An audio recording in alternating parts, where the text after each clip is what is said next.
Hello, welcome to Breakfast Central. It's almost 2026 and boy, the last 24 hours has been very eventful. Nigeria has been in the news again and sadly not for the best reasons. We'll get to that in our wake-up conversations. This is Breakfast Central. This is where we bring you all the latest information, insightful analysis of the biggest stories in our country, and we speak to subject matter experts to help you break it down into bite sizes for your understanding. I am Benga Aborowa. Welcome to the program this beautiful Tuesday morning, the last Tuesday of the calendar year 2025. That's right. It's the last Tuesday, and it's the last Tuesday for 2025 that indeed came bearing sad news, because when we say bearing sad news, it means we're starting the Tuesday on a sad note, especially with what happened yesterday. Words will fail us, but the feelings are indeed mutual, because across the world, everyone is mourning, and we equally are mourning too. It's about the death of two friends, presumably very close associates to two-time world champion Anthony Joshua. And we're going to look into that story and wake-up conversation. The footage there shows the last moments they spent together playing table tennis. By the way, Anthony Joshua has his roots from Shagamu in Ogun State. And two of his friends who happen to be part of his team decided to come down to Nigeria with him. One who's also doing something fantastic, helping people with some initiatives. They did come together to see what they could do, especially for December, the dirty December period. It was a gory sight and a deadly accident that claimed the lives of these two friends. We'll look into that conversation in a bit, but we're welcoming you to Breakfast Central. Don't forget that you can be part of the show. We're streaming live on all socials. You can reach us on Facebook, YouTube, X. Drop a comment or two, especially on YouTube. We'll take your comments as we continue to look at these stories starting right away. Oliver's around the corner. She joins us pretty soon for this conversation. But we're saying good morning, bienvenue, welcome, and thanks for staying with us here on Breakfast Central. Binga, I think I'm trying to get myself together, because I did see another story that was very sad, and that's got to do with the story of Fernando, the coach of Valencia. Many call it Valencia as well. He lost his life with his three sons. Wow, that's a very They were set to go to Indonesia for the holiday break, and they engaged in a tour. While they were in a tour, the boat cruise, the boat was said to have failed or lost its engine, and it sank. They've tried finding their bodies. It's a sad situation. He's married to his beautiful wife. They have three boys and a girl, but as we speak, he's gone. The three boys are gone as well, so the family's left with just the wife and the daughter. This is a coach of a football club right there in Spain, the Spanish La Liga. But let's now go on straight to the wake-up conversation right away. Benga, you want to do justice to this one? Yes, British-Nigerian heavyweight boxing star Anthony Joshua was involved in a fatal car crash on Monday morning along the busy Lagos-Ibadan Expressway in Ogun State, just hours after arriving in Lagos with a strength coach and a friend earlier yesterday. According to police and eyewitness accounts, the accident occurred at about 11 a.m. near Makun, close to Danko filling station, where the Lexus SUV in which Joshua was traveling as a rear passenger reportedly lost control while overtaking and slammed into a stationary truck, killing two male passengers at the scene and leaving Joshua with minor injuries before he was taken to a hospital for treatment. Officials confirm the remains of the deceased have been taken to Livewell Hospital morgue in Shagamu, and authorities, including the Federal Road Safety Corps, have launched an investigation, and speculations on speed and overtaking continues to mount. Public reactions has been swift, with fans and officials expressing support for Joshua's recovery and condolences to the families of those who passed.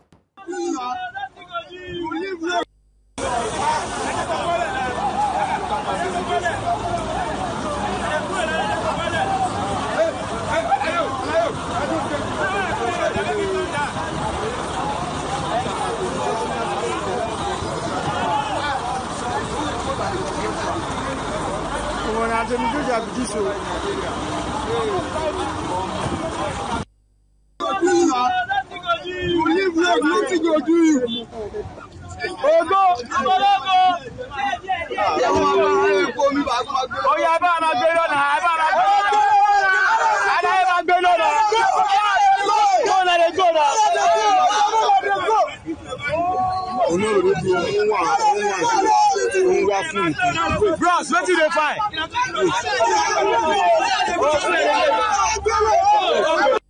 So what you see there is a picture of the image of the stationary truck that was stationed along the expressway there. The FRSC have come out to say that it was on a very high speed in terms of the car that had Anthony Joshua and two of his friends and his teammates. That high speed was also, added to the trying to overtake, and nothing else happened but what we see here, which is a sad incident.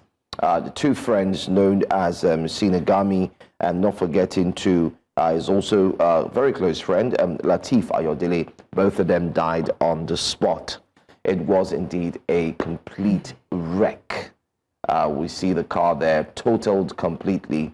And I believe this is a clip of them when they were coming. Yeah, when they arrived. Nigeria. They must have had such high hopes for their experience in Nigeria. These are lives and times of them enjoying the country. And the video of Lateef and Anthony Joshua playing tennis, that was 8 hours before impact. The same morning. Really. And beyond even being friends, they're a huge part of Anthony Joshua's career, his team, his coaches. I don't know how he will have the mind to go back into the ring again, especially knowing that the people who would typically be there with him, training him, encouraging him, are no longer there with him. Also, even the trauma of survivor's guilt, even the trauma of coming back to Nigeria. And I know that very recently he was called out for speaking and saying that he represents Nigeria, he's a team Nigeria. You could see that there were a lot of people who were fuming at the fact that he was speaking about how he represented Nigeria.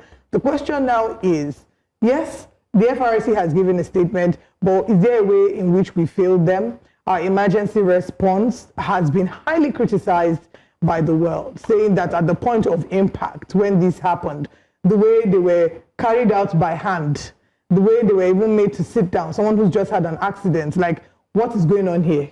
Like, what really is going on there? Is in standard protocol, when there's been, an accident, what is emergency response supposed to look like? These are some of the issues we've seen being raised as a result of the effect of this unfortunate incident. Now we know that maybe nothing could have been done to save the lives of the other two, because I think they died on the spot. But even in being able to take Anthony Joshua for checks, did we observe global best practices in terms of how our emergency response is? So that's something that has been highlighted in this video. But again, our thoughts and our prayers are with Anthony Joshua, his family, the families of the deceased, and Nigerians at large. It really was a sad day. There was national mourning. That's not the reason why we want to see people condone, we don't want to see condolence messages, especially as we're even counting towards the end of the year. A few days ago, it was an actor called Allwell who passed. In fact, she had posted a video on her Instagram saying, "This year will not see my end." 24 hours later, she was gone.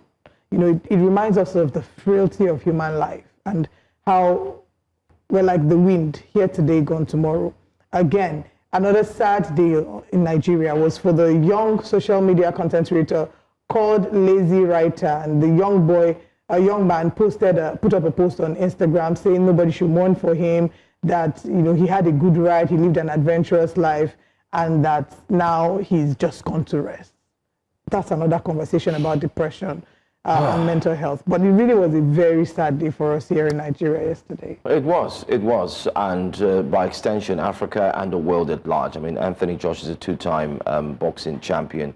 And not just that, heavyweight champion, and then you also have the young man who had touched lives because of his work he had put out there, and then the Valencia coach as well. It's just happening. There's been a lot of deaths in the past few days. Way too much in the past few days. I mean, I've personally had friends as well. A friend of mine lost his wife. That was just about how many last week or so. My friend lost her brother last week as well. It's just it's been a dark period. Too many, negative things. Sad end to the year 2020. Really, really sad. But they have reactions. There's been reactions. Yeah, the president has spoken. One of the reactions came from President of Nigeria, who Anthony Joshua visited sometime, I believe, this year. Let's take the tweet from Mr. President. And beyond Mr. President, there was also the governor of Lagos State. I mean, there were several other even the messages. former vice president, Atiku Abubakar, everybody. You can see here, it says, AJ, I extend my deep sympathies to you following the tragic accident on the Lagos-Ibadan Expressway, which claimed 2 precious lives and caused you injuries. This immense tragedy cast a deep shadow on this season. I sympathize with you and your family as you bear the emotional weight of this unfortunate incident. As a sportsman, you have always shown courage, discipline, and unwavering love for your country, for our country. These are qualities that made you a source of national pride. In moments like this, we must encourage one another as brothers and sisters with a shared destiny. I pray for strength, wisdom, and grace for you during this painful period. May God grant you a speedy recovery and repose to the souls of the departed. Signed, Bola Ahmed Tinubu. And he's one of the many other people, Jake Paul, who he's meant to... He fought with. Yeah, he did fight with, right, yeah. Yes, exactly. Rest in peace, Shinogami and Kevin Latif Lats Ayodele. My thoughts and prayers are with their families and friends and AJ. It's really, really sad time. Great sportsmanship there. We have other tweets from other Nigerians who have extended their condolences on social media, sharing exactly what this meant. But then again, the part of the truck being parked on the road, is that something that maybe should have pointed out? Yes. There's this point of overspeeding. If which the FRC we go by pointed to what as the FRC is saying, that it was overspeeding. If we go by that, it again highlights to us the importance of, we can't cast blames. Lives have been lost now. We will reflect on that later. But we can learn lessons. There's the speeding, but then there's also the truck. And emergency response. So these are things that we can pick from there that should have been done better. But again, our heart really goes out to them. And stationary trucks, they are, I lost a friend a few years ago. He crashed into a stationary truck. And I'm sure there are many people that have this sort of stories of stationary trucks parked on the roads, bad lit, especially at night, with no street lights, and drivers just run into them. They're a danger to road users. And if there's a breakdown, they should find a way to tow them in the fastest time possible. And also, if you can't even tow them, put your seat caution and make sure that there's enough notice that it's visible that there's a stationary truck there. Sometimes they put leaves on the floor and things to show, or seat caution to show that, look, there's a stationary truck parked here. Essence says, just look at the terrible state of Nigeria. After a major accident reportedly involving Anthony Joshua, where 2 lives were lost, there was no visible emergency response, no ambulance, no proper medical care. Instead, he was made to sit upright in the front of a police van immediately after the crash, when basic safety protocol says an accident victim should be laid flat and stabilized. This is deeply troubling. It highlights how broken our emergency response and governance systems are. May Nigeria not happen to any of us. The country desperately needs help, especially in administration, structure, and good governance. This is too much, Essence says. The key point for me is the governance systems. We're so big in launching, the government bought 10 ambulances, 15 fire trucks, commissioning cotton ribbons. But the systems that make these things work, the human beings, the seamlessness, the workability of it is what we lack. We lack proper systems, response systems, and we need to do something about it. Yeah. Son of Grace has a long one there, very long, but let's go to Nefriti. But I actually like the tweets before this one, because I feel like it points to what we were saying. He said, what are the odds that this same accident that Anthony Joshua survived, but unfortunately got 2 other people killed, could have happened to him in the UK where he's based? I admit that accidents can happen anywhere in the world, but I know that an overloaded truck will never be allowed on the road in the UK. And I also know that UK roads will never degenerate to the appalling condition that Ogun State roads have become. Okay, let's assume that the accident did happen to him in the UK. Do you think there won't be any ambulance at all in the accident scene? All I'm trying to point out is that Nigerian roads are death traps. And it is very necessary for the government to fix the roads. If the government wants to tax Nigerians like other Western countries tax their people, the government should at least provide the basic amenities for the benefit of the masses. I know some people will say that I hate Nigeria and its government, but I don't care how they feel. I don't know what the other one means. Anyone living abroad but still supports the anyhowness and poor living condition that the government has subjected the people to is the one who truly hates Nigerians. I wish AJ quick recovery, and I pray that the souls of the departed find an eternal rest.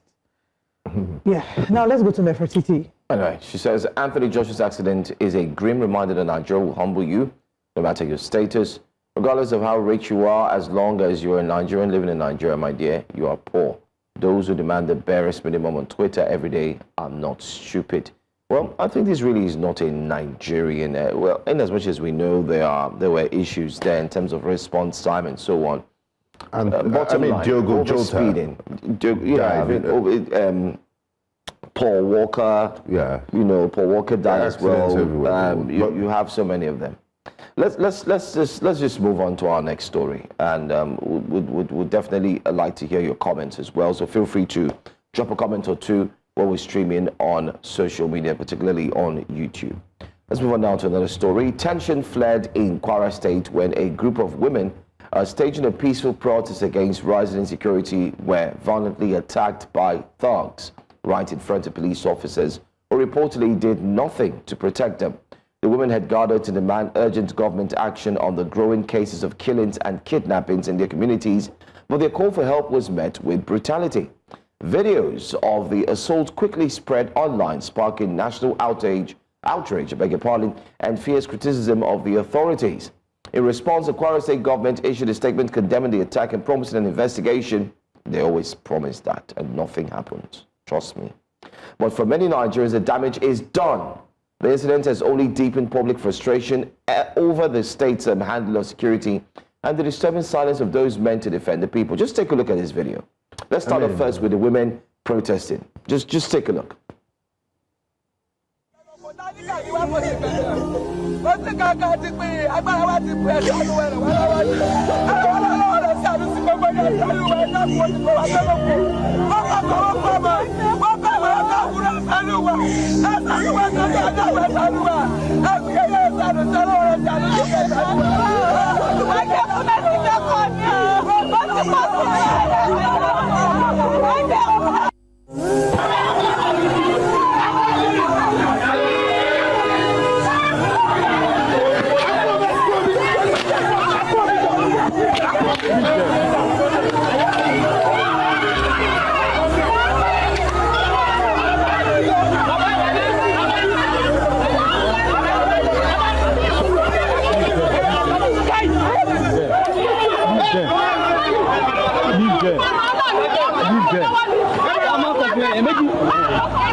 So these are women who have gone on to protest. Is this Nigeria? It is Nigeria, Kwara State to be precise, where Governor Abdurrahman Abdurazak is leading them. This is a state where women have come out to protest the failure of the government to protect them and their families, and they've come out and look at this. You would think that this is a banana republic. Well, look at it. This is embarrassing. Let me allow you men speak.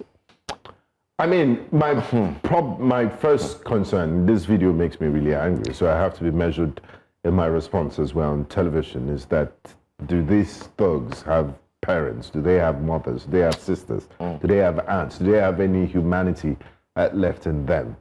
I mean, the women didn't just come out there in the sun to protest because they were paid or they just feel like protesting. They were protesting from a place of pain. They've lost loved ones. They don't feel secure in their localities. Just to mention, it's not just that they had lost loved ones, Winger.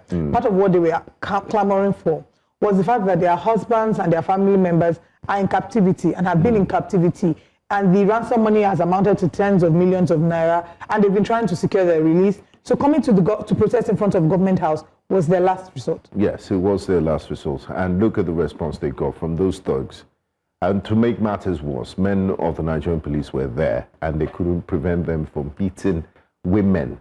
Women, our mothers. It's really, really terrible. So anything that comes after the tweet from the governor is just damage control. I don't even think we should put that tweet up. There's no need to. No, let's say what are you putting? But I think that it's important that, first of all, that those thugs be arrested, and the police officer as well be arrested. Olive, but like I tell my dear friend Benga, and we always say, nothing will be done. Let's hope something. Was it not inside the same Nigeria, here in Lagos, where our correspondent, Bernard Akede, was attacked, and police officers were there? Till today, what has been done about it? Let the governor I'm hoping they will make an example out of this, and for the governor to save his reputation, because he has come out to acknowledge this. Anyway, let's issuing read this statement, so he needs to act on let's read his the promise. statement.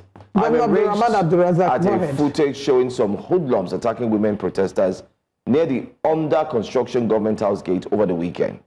Peaceful protest is a democratic right. Assault on protesters is unacceptable, and that should never have happened. The protesters are within their right to express their views. Our principles for the past 6 years encapsulate decency and respect for democracy, liberty, and order. I therefore distance myself from the incident as it does not represent our views as a government. I have requested that police fish out the attackers and bring them to account. The government is clearly not resting on strengthening security in the state.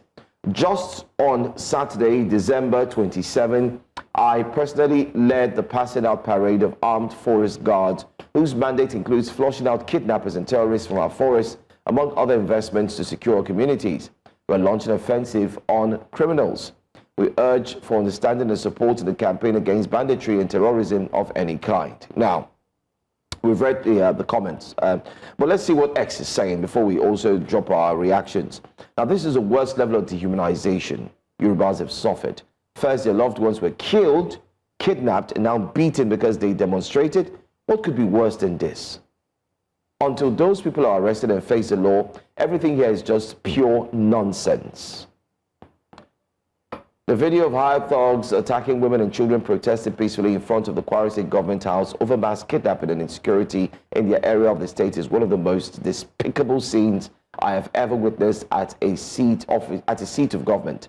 It is especially disturbing that uniformed police officers stood by and watched as helpless women protesters were beaten, harassed, and humiliated in broad daylight.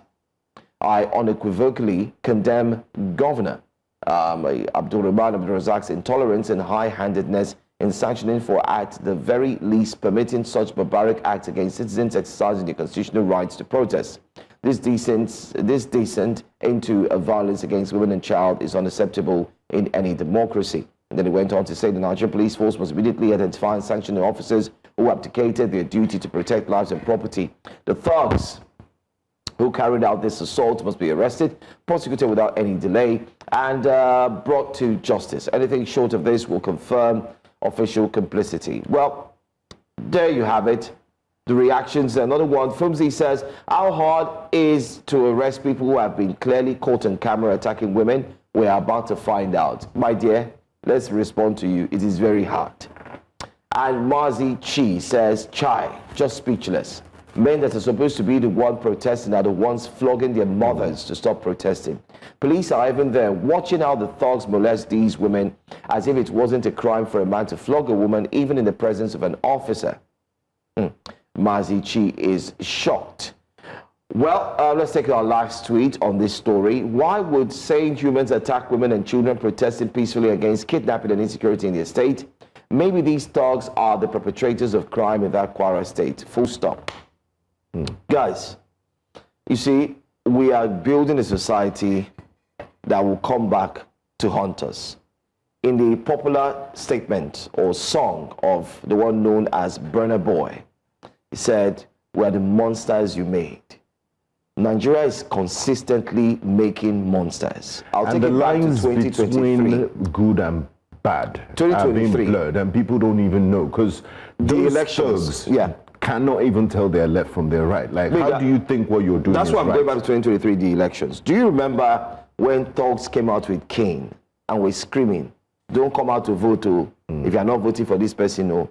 And at the polling units, because, I mean, you saw when somebody was telling people with their constitutional right that if you press this and they will beat you. And we saw where thugs were empowered to take over the streets and do things. Don't go too far. The southwestern zone, which we know, the governors know that thuggery is a major problem. And the question has been, why have you not helped these thugs out on the streets? There are also indications that you use them at a certain point. The lesson here for me is that, the worry here is that nobody has ever thought of even relocating or jackpying than even myself now and few people I've met. Because you ask yourself, what kind of society is this? In the next 10 years, the question you should ask yourself is, do you think Nigeria will be better off in the next 10 years with what you see in 2025? What kind of society are you building for your children, your grandchildren? Yes. People who are uneducated, they are ill-mannered, they do not understand their left from their right, like you've mentioned. And what are you doing to help them? Now, mothers are coming to protest, like Oliver has highlighted, the kidnapping of their husbands. You don't even need to be educated to know that flogging women or flogging another human being for protesting is wrong. Where's our humanity? Where has our humanity gone? Dogs have humanity? When we were younger, the Nigeria that I grew up in, was one where everyone looked out for the other person, where if we're in a public bus and you saw an older person coming into the bus, regardless of whether you've paid or not, if they were standing, you will stand up for them to sit. The Nigeria I grew up in was one where we saw pregnant women and we treated them like eggs. You will stand up for the pregnant woman to sit. In fact, pregnant women would buy things and they will be asked not to pay. Someone will cover it. Someone will say, I'm not worried, I'm buying for the children. I'm buying for the twins. It was a country where we had our humanity. But watching these videos makes me ask, where has our humanity gone? Where young people would find it within themselves to comfortably bring out koboko and whip women, their mothers, their sisters, their friends. First of all, nobody should be flogged like that. We're not animals, we're human beings. But then you whip women that are your mothers and your sisters. Why? They're not constituting a nuisance. They are protesting because their husbands, their children, their family members have been kept in the kidnappers' den, and they're asking for tens of millions that they cannot afford. And they don't even know if these ones are going to ever come out. And if they'll come out alive. My prayer is that they find some of these thugs, and what we used to do in the military is you make them serve job. They should be taken to a barrack and make them, frog jump from morning to night, reorientate them, make them watch videos. They should be begging. We have a menace. Thuggery is a menace in Nigeria. But so we now need to think of creative ways to do with it. There's something that Pastor Bola Ahmed Tinubu has done with thugs, which I think is great. I think they have I don't know if it's Pastor Paul or if it's Pastor Tony Rappo. It's Pastor Tony Rappo, right? Yes. They have a ministry for area boys where even Pastor Paul uses them for the experience. They incorporate them into the process, they employ them, they give them jobs, they help them, so they make them useful. So you help us park our cars, and they put them on salaries. So I think what we need to do as a government, not just in Kwara State, around the country, we need to look for creative ways in which to engage these area boys to ensure that they are part of. If we don't engage them creatively, we'll continue to see things like this. But then we also need to ensure that there are punitive measures for the erring ones. God bless you. When someone like that has done something like that, or those people, you bring them out, make a public spectacle of them, send them to prison. Let the other area boys know that there are consequences. But when you let them know that we're a society of impunity, where impunity reigns, more of these things will continue. And I'm sure the police can find them if they want. Police has said nothing yet. Police has said nothing yet. I'm just waiting for the police to say something. A policeman was there, or policemen were there. It just shows you the disconnect and the disrespect that the police has eventually put casually walking as these if boys nothing don't is say, happening. and so what? There's no respect. Secondly, another thing that it also shows no respect of your police. It's just like what we saw happen there is just like someone carrying a spoon. You are carrying materials to cheat, and your teacher is there. You're telling teacher, go and sit down. What's wrong with you? The nerve. Who are you? The nerve. After all, at the end of the day, we know these things. The police will still say, how far? Anything for the... No. Secondly, the major problem in this is that these same boys, if you think they're only going to be dealing with those who are below them, or those who are, who are not rich or wealthy in the society, you are getting it twisted. Because they will still come for you. Whether you are using today armor tanker, you are using this. Because when you start enabling people like this, they take advantage of the entire system. And lastly, just to wrap things up from my own part of view concerning this, my own point of view, when you have leaders who are stealing and they are not locked up in prison, you think these thugs don't know the stories? You think they don't hear the newspapers? You think they are not watching us now? Some of them, I've met some of them. Some of them, they went to school, they're educated. Circumstances made them drop out. They couldn't continue their secondary school. They dropped out in JSS 3. I know one, Jamu, speaks good English, but he will tell you, my brother, situation, I put me here. You will see him. But the point is, you think these guys don't know the stories? They can see the leaders pilfering, stealing. And also because the leaders, like going back to what you said earlier, you can't use a person for electoral malpractices. You can't train a person and use them to cause chaos in the society for your own benefit and expect that when elections are done, they will go back to singing Kumbaya, return to church or mosque and have a quiet, peaceful life. No. Like you have enabled them, and they are the monsters that you've made. Let's move on to another story. Now, this happened in Edo State. Still on thugs. Still on thugs. Don Pedro Obaseki found himself at the center of a disturbing incident in Benin City after a comment he allegedly made in London was perceived as disrespectful to the revered Oba of Benin, and it sparked outrage both online and on the streets. The remark, which many said undermined the authority and cultural significance of the monarch, quickly went viral, prompting calls for some Edo youths for Obaseki to be confronted if seen in the state. That moment came on Sunday at Uwa Primary School, where Obaseki was playing football. A group of aggrieved youths reportedly stormed the field, seized him, and demanded an apology for the alleged remark. What followed was a troubling scene. Obaseki, as you can see, was manhandled, stripped of some of his clothing, paraded through the streets before being taken to the Oba's palace. Videos of the incident drew widespread condemnation, with some decrying the perceived insult to the Oba, while others condemned the mob action and called for investigation. Let's take a look at the video.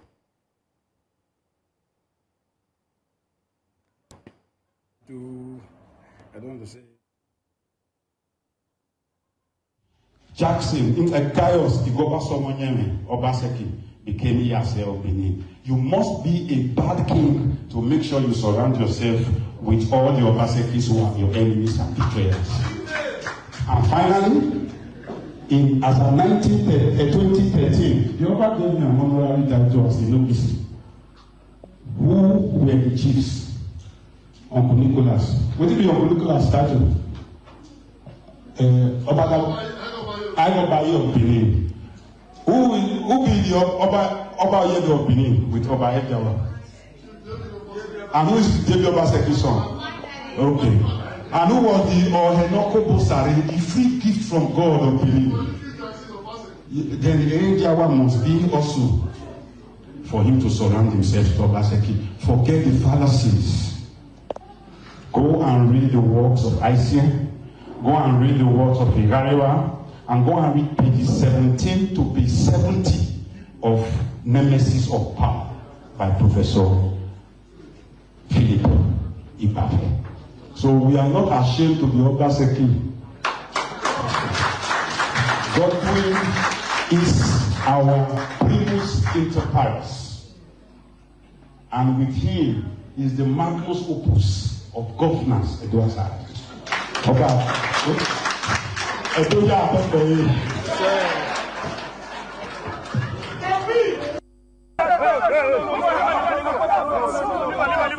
I'm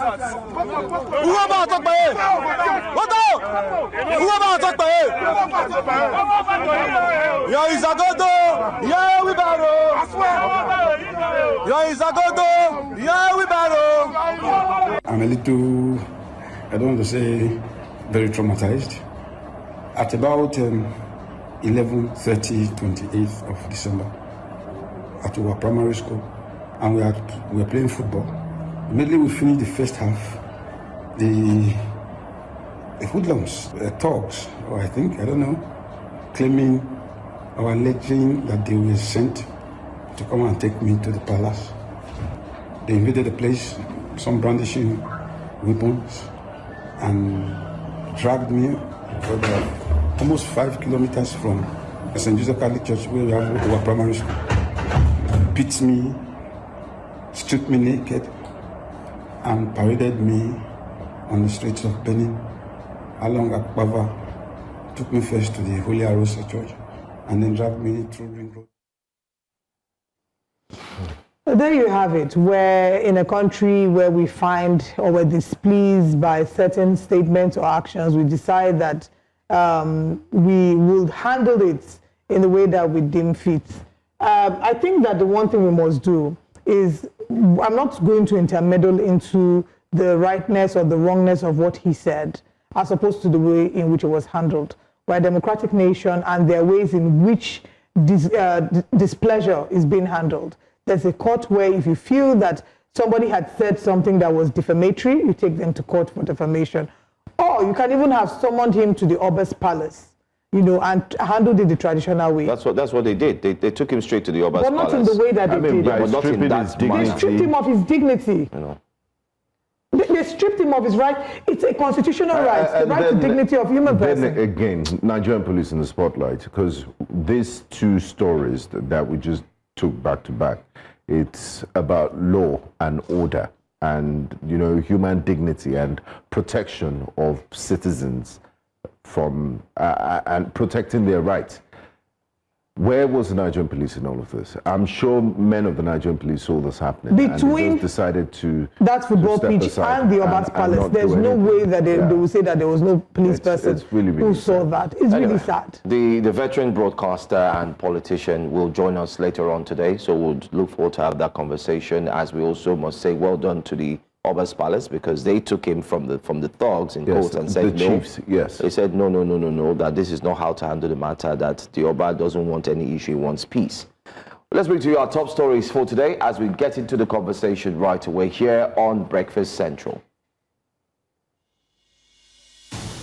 Today on Breakfast Central, President Tinubu wipes off 5.57 trillion naira, $1.42 billion NNPC legacy debt. People are asking, where is the 217 trillion naira that was missing? Reps demand suspension of new tax law. That's a conversation. 2 days to go. Don Pedro Obaseki speaks on Benin assault, and we'll have that conversation and also know the way forward. Governor Zulum presents 2026 budget. How much is it? You want to find out? Why don't you stay with us and join us on the front pages of the newspapers this morning on a Tuesday. This is Breakfast Central.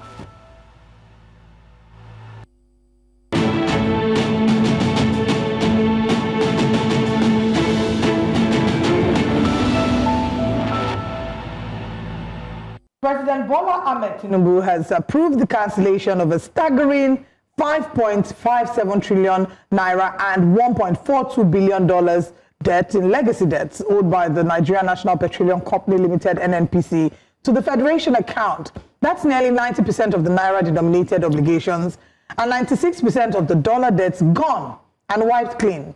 But what does this mean for Nigeria's fiscal health, transparency, and the future of oil revenue accountability?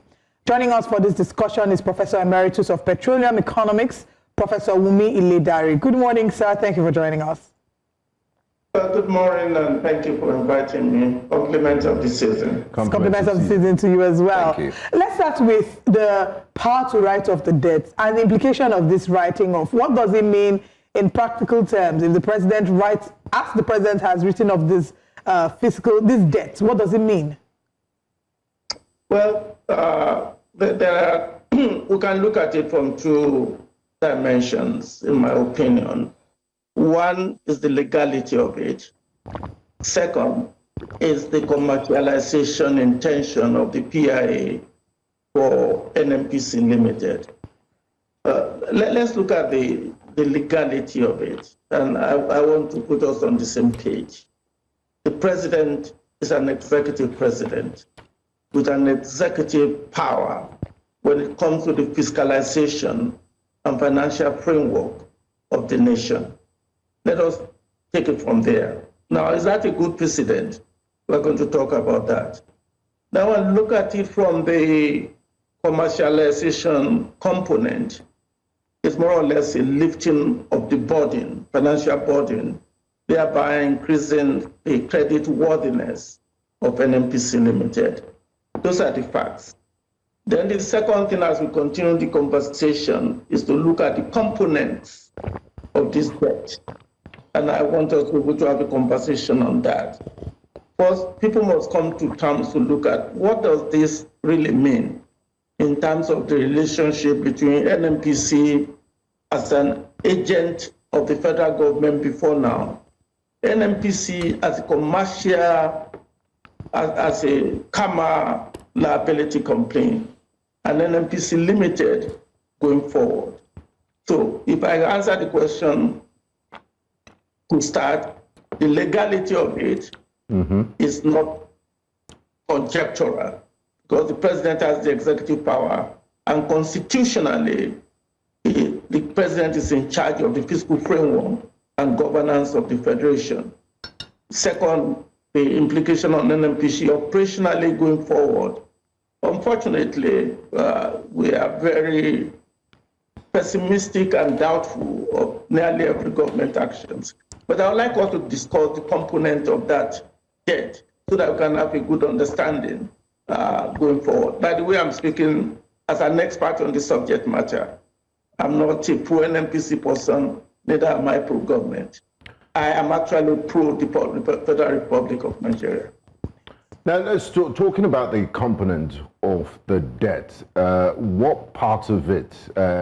How did NNPC accrue this much debt in the first place, and also the incentives and discipline of this debt write-off? This writing off debt at this scale risk sending a signal that, you know, inefficiency and weak financial discipline within the NNPC can always be absorbed by, you know, presidential intervention. They can just wake up one day and wave it off. And what lessons do we need to learn? I know that's quite a handful.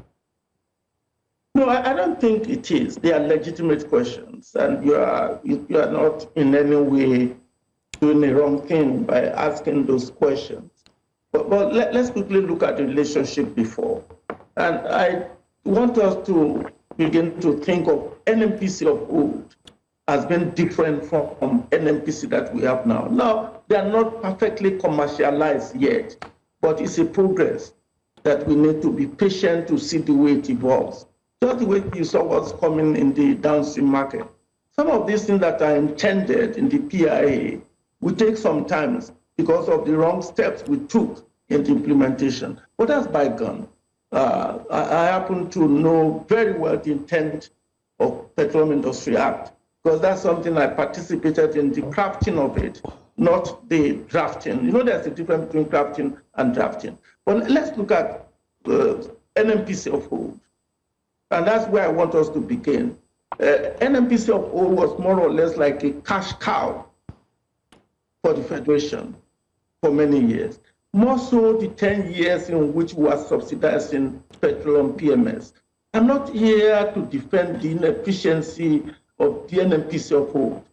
Neither am I in any way defending the ineffectiveness of the NNPC of old. Even from the military regime, NNPC stood in the gap then. Correctly, no. Incorrectly, yes. Because most of the money they were spending on behalf of the federal government, in my opinion, were not budgeted for. But they stood in the gap.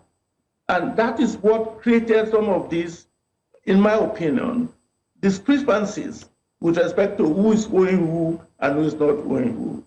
It begins with what we call the PSC, profit oil. Next is the joint venture equity. Next is the tax oil that they are selling on behalf of the government. Next is the royalty oil that they are selling on the government. And then the flow of the money into the federation account has then a lot of leakages. So you are looking at NNPC of old. In fact, 2025 is the first year of the full implementation of NNPC Limited. And I have a forum in which I get information left, right, and center with respect to what is going on. And you discover that the new NNPC has accountability and transparency guardrails with the board of directors. So if we understand some of this old approach or relationship between NNPC and the federal government, that's why you have some of these big challenges. And that's the same thing with so many of those federal agencies that are generating money. But in my opinion, because of the PIA, NNPC Limited of today has an accountability guardrail.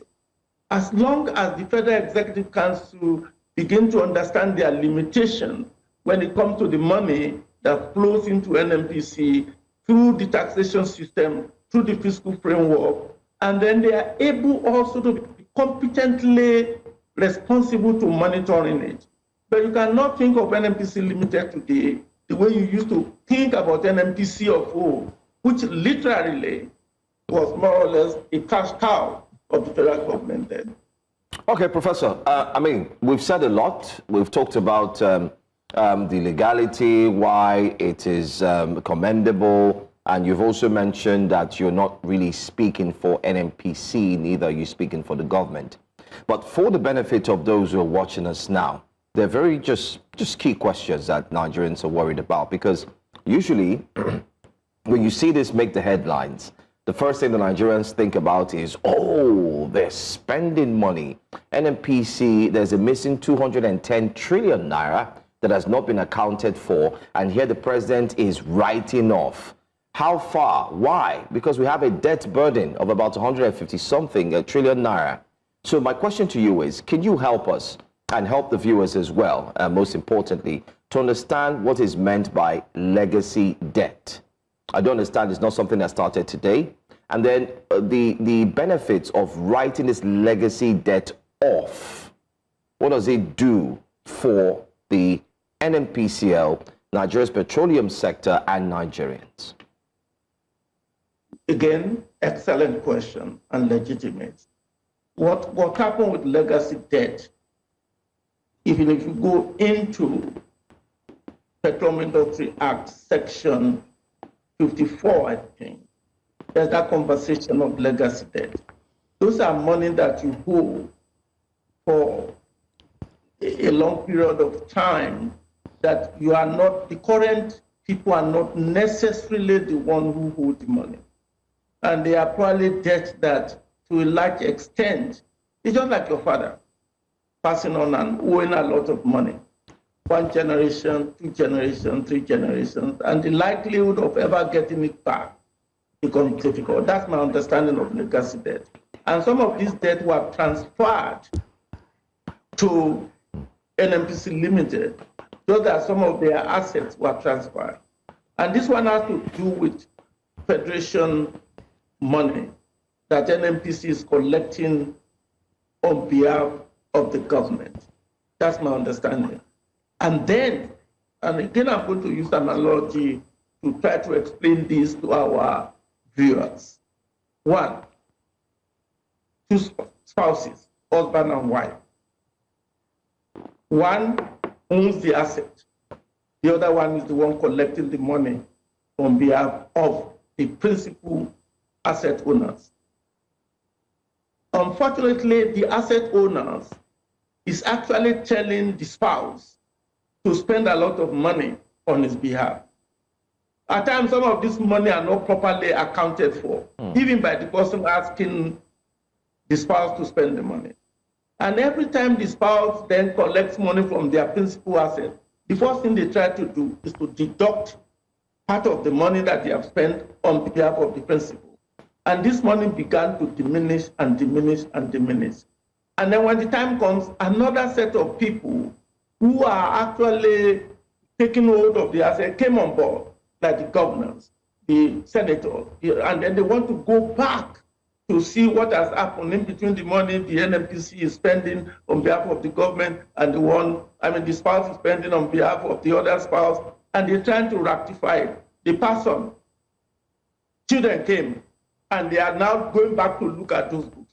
That's my understanding, and that's why I want Nigerians to see whether this idea of clearing the book with the new dispensation and the fact that the government is never going to ask NNPC to spend money on their behalf, we cease and we can have a clean slate. In fact, there are some understanding from what I got that even some of these debt that have been said are wiped out are probably incorrect reporting. It may be after forgiveness of penalty due because NNPC has not been able to pay the royalty on time because of the burden that they are carrying on behalf of the Federation. And that's why we need to at times take some of this reporting. I've dedicated myself to correct some of the reporting. I'm not paid by anybody. Correct some of this reporting that are not in alignment with what the PIA intended. You wrote the government money, and the government put penalty on you, and the government put interest on you, and the government now says, okay, I'm going to let go of that penalty. I'm going to let go of that interest. And then you will still pay me what you owe me.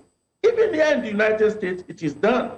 When you don't pay your taxes on time, and the government slams you with interest and slams you with penalty, in negotiating the payment of your debt, the government can say, okay, I forgive you the penalty and I forgive you the interest.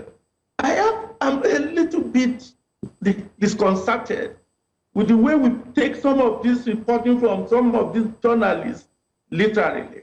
That's anytime I say something for the papers, I write it so that I don't misquote. I'm not misquoted.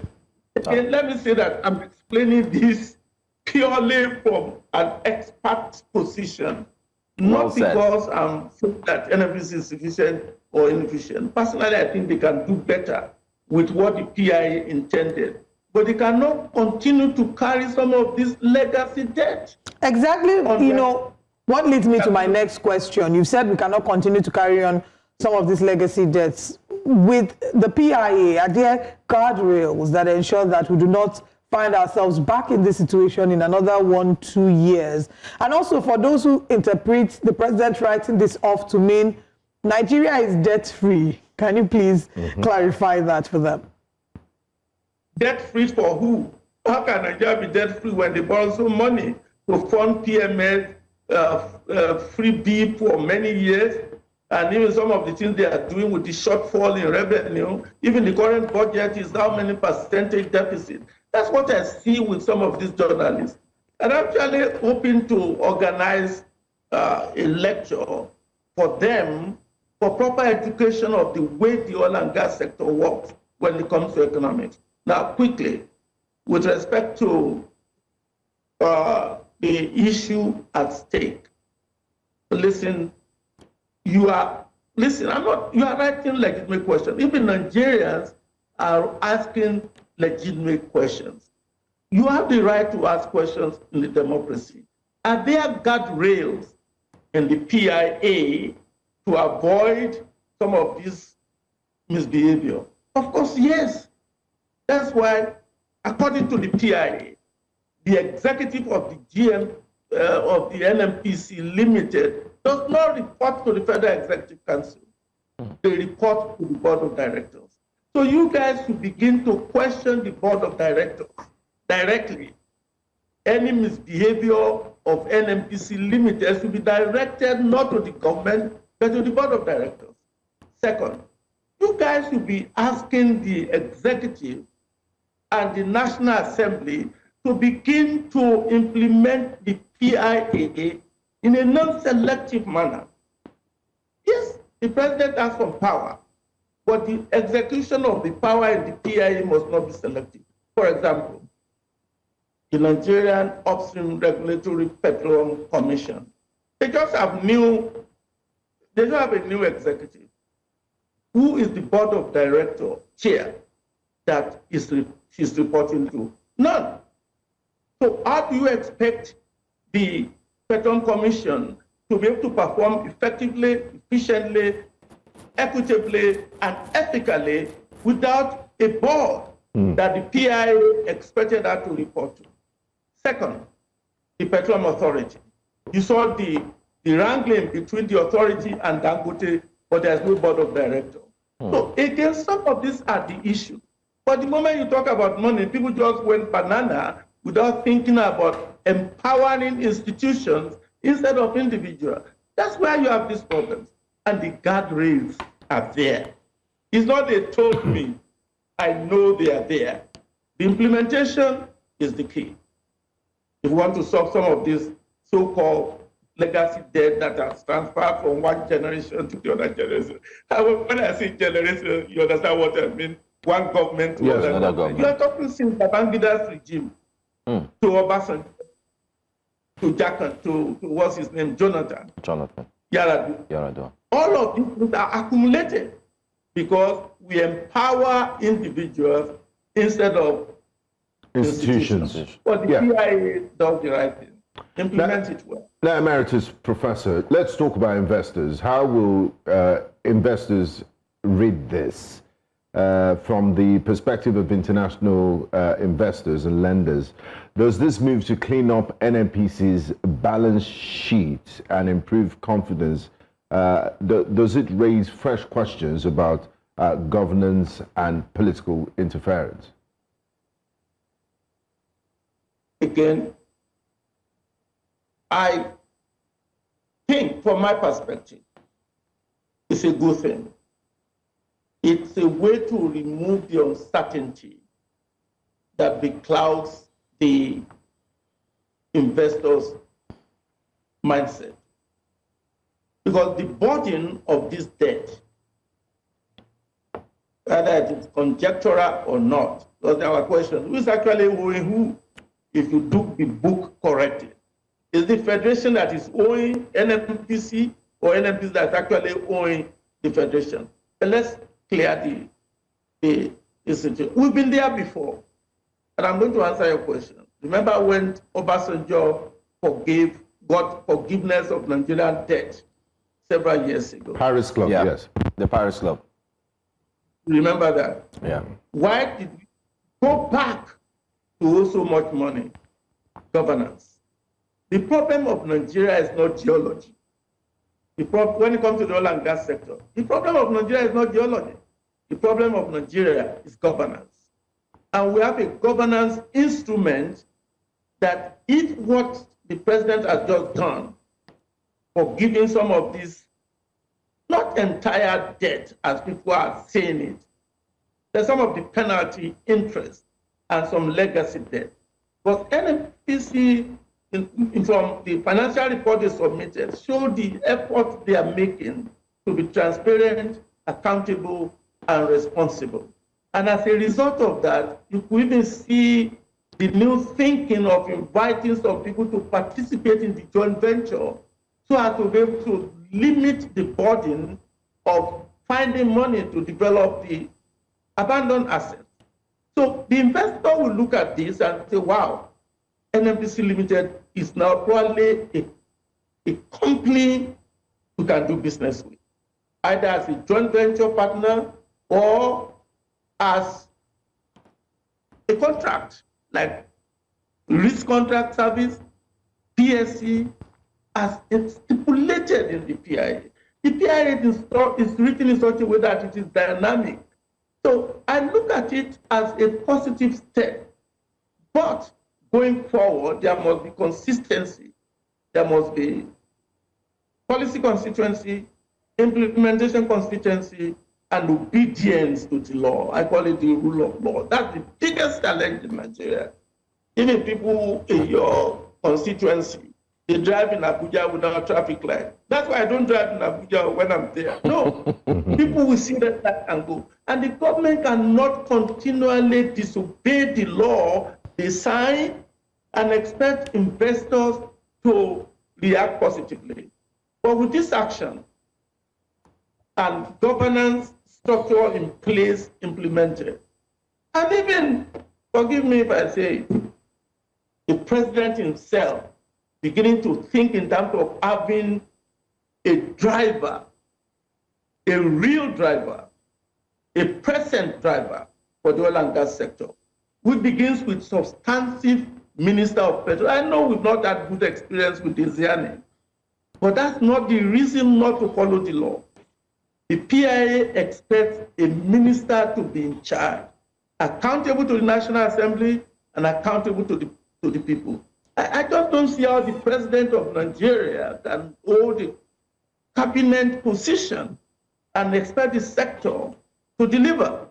He needs a substantive, somebody to be held accountable for a misbehavior in the oil and gas sector. It's not to hold the president accountable if the oil and gas sector is not delivering. I will encourage him to do that. Otherwise, we are going to be back in square one if there's nobody in charge. Right. I mean, this is a conversation that we've had over and over again on this show about why it is that the president has to invariably be also the Minister of Petroleum. And from what I hear you say, if I hear you correctly, you're advocating for the president to have another minister that handles that so he can hold that person to account. Now, beyond the writing off of the debt, which you say is a step in the right direction, but more actions must be sustained, what other key structural reforms must happen to strengthen our petroleum sector and to ensure that we get closer towards transparency and accountability? I must mention that the Nigerian National Petroleum Company Limited and 12 other ministries, departments, and agencies of the federal government recorded 0 in the Ethics and Integrity Compliance Scorecard of the Independent Corrupt Practices and Other Related Offences Commission. This was a few days ago, very recently. So what structural reforms do we need to see to ensure that we achieve accountability, transparency within the NNPCL, and growth in Nigeria's petroleum sector? Excellent question. And I beyond repeating myself, the number one thing the Nigerian government needs to begin to do is to drive policy with an institutional power, not personality. And I see that happening now. And I've written about this new appointment for the authority and the Petroleum Commission. They must not be personality driven.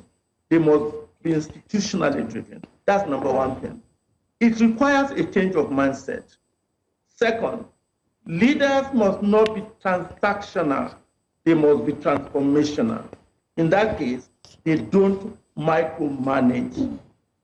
They are visionary and they share their vision with workers. Now, I have a problem with professionals because if you actually look at politicians appointed, they have not much power except on the paper.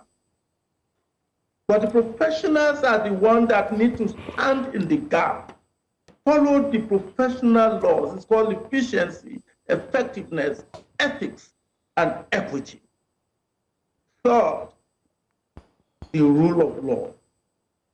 Once you follow the rule of law, things will fall into pleasant places. It works everywhere. To me, I'm in the United States right now, and some of the issues you could see going on in the US is testing institutional power against personal power. And at the end, the institutional power will survive. When it comes to the oil and gas sector, there must be engagement.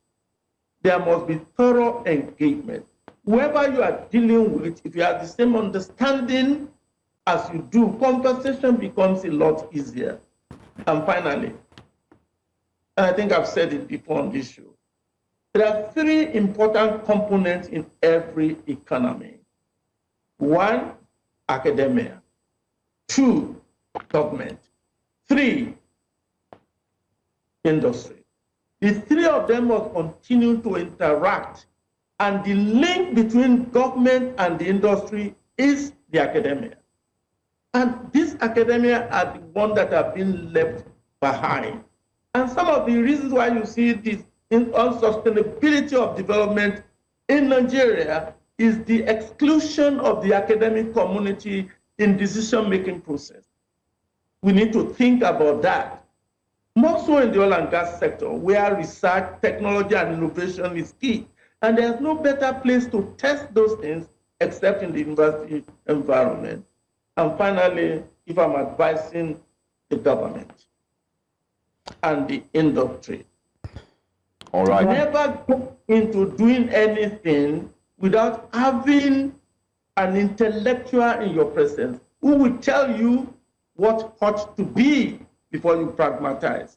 Even in your family, you must know what ought to do before you pragmatize. Otherwise, your pragmatism will result in nothing. This would be my suggestion for the oil and gas sector. The president must let go of the ministerial position. And by the way, I've never told you he's the Minister of Petroleum. Has he? Thank you so much. Does the President of Nigeria call himself the Minister of Petroleum? No, not at all. Not at all. Because he's not better. How can a president be calling himself a cabinet position leader? Thank you so much. Thank you so much, Professor Emeritus of Petroleum Economics, Professor Wumi Ledare. Thanks for joining us in this very enriching and important conversation this morning. We do appreciate your time and insight. Thank you. Thank you. Thank you. I never call myself a lecturer. A professor cannot be calling himself lecturer. Absolutely. Cannot be calling himself minister. Enjoy your day. All right. Thank you very much, sir, for joining us this morning. Thank you. Enjoy the rest of your day and compliments of the season. Okay, quite an interesting conversation there regarding what the current position is regarding the president having written off this debt for the NNPC, like he mentioned, and just to highlight that it's not a total writing off of debt for Nigeria, not yet debt-free. We still have a long way to go, but this is just what has happened within the NNPC. And I like the professor's last point there. You never hear a president say president/minister of petroleum. As the Minister of Petroleum, I want to address Nigerians on this issue. No, he hardly does that. And we need to move beyond oil. Even the Kingdom of Saudi Arabia, one of the biggest oil producers in the world, is looking beyond oil and hydrocarbons. We need to look into services. Look at a country like Kenya. They export flowers, their banking, communication sector, very vibrant. We need to start developing our human capital development index, because the greatest resource a country has is actually its people, and not what is buried under the ground. You're still watching Breakfast Central. We'll go on a quick break, and when we return, we'll have so much more to uncover, yes, in today's show, the last Tuesday of the year 2025. Do stay with us. Breakfast Central will continue shortly. Welcome back to Breakfast Central. The minority caucus of Nigeria's House of Representatives has called for an immediate suspension of the newly gazetted tax laws, citing alleged alterations and forgery after legislative passage. The laws scheduled to take effect January 1, 2026 are now under intense scrutiny.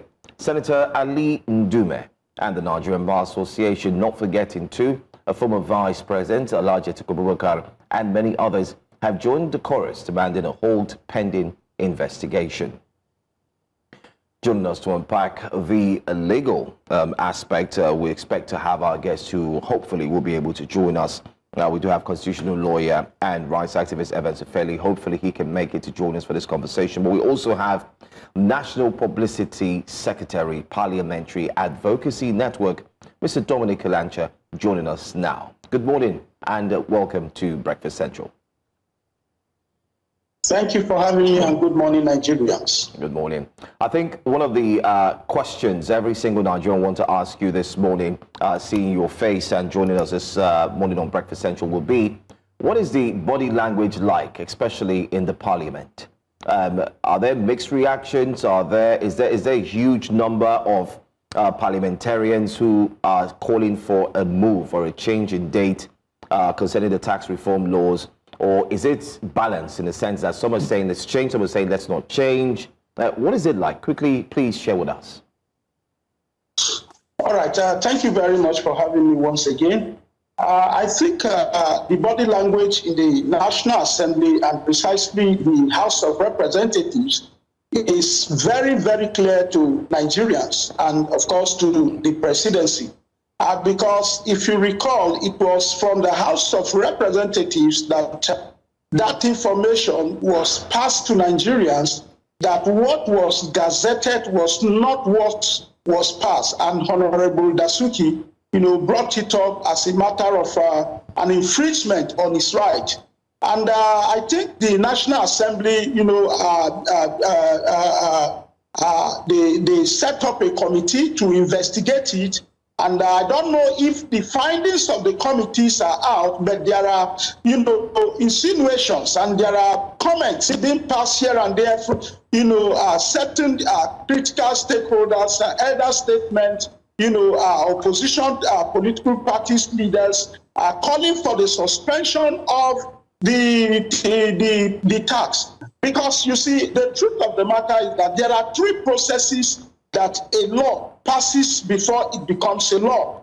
Number one is for the joint, for the joint passage of the law after passing through first, second, and probably third reading, and the Senate and the lower chamber passed it. It becomes they passed it, and then they transmit it to the president for his assent. And then when they transmit it to the president for his assent, and he assented on it, it automatically becomes a law. But this law needs to be communicated to Nigerians, to courts, to businesses, especially as it regards to tax laws, tax reforms. So from the information is that it has undergone these processes. The both houses have passed the law. The president have assented to it, but what was gazetted in the government official gazetting district was not what was passed. I recall that I remember as the argument was going on, some people were talking about threshold for tax. When we were engaging, some of the, particularly Ayole, who was the chairman of the presidential initiative, for the tax reforms, he made categorically clear that Nigerians who are going, individuals that will be, will be taxed, will have a certain threshold of income per annum, before they are taxed. I think for individuals it was, I think 50 million, and then for companies it was maybe, I'm not too sure of the figure. But what was passed, and that was what was passed from the information we are getting from National Assembly. But when it was gazetted, what was passed for individuals was 25 million, and for companies, I think it was 200 or 250 million. Like I said, I'm not too sure of that that figure. So the body language of the National Assembly and from some Nigerians is that law should be suspended.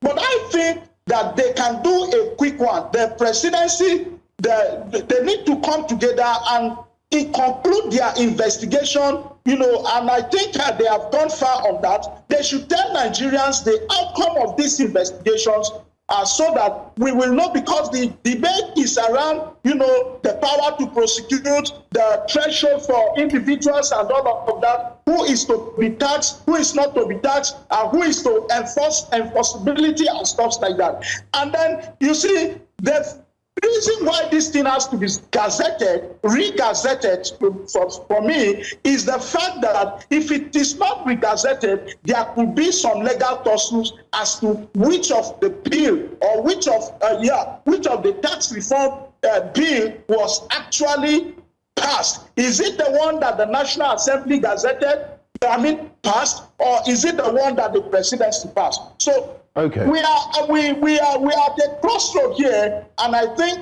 the presidency need to apply, wisdom in dealing with these issues, so that it doesn't create, a negative impression where Nigerians will begin to doubt the trust, the confidence that they have reposed on this administration, the trust they have reposed on this administration. Okay. I think they need to sit down and look at it very properly. But re-gazetting is what I think they should do, and not suspension of the law.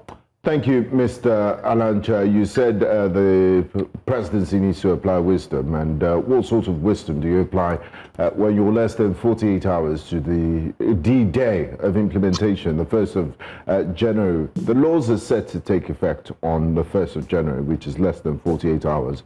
What are the economic and governance risks of proceeding under a cloud of illegitimacy, and conversely, the risk of delaying the tax reforms altogether?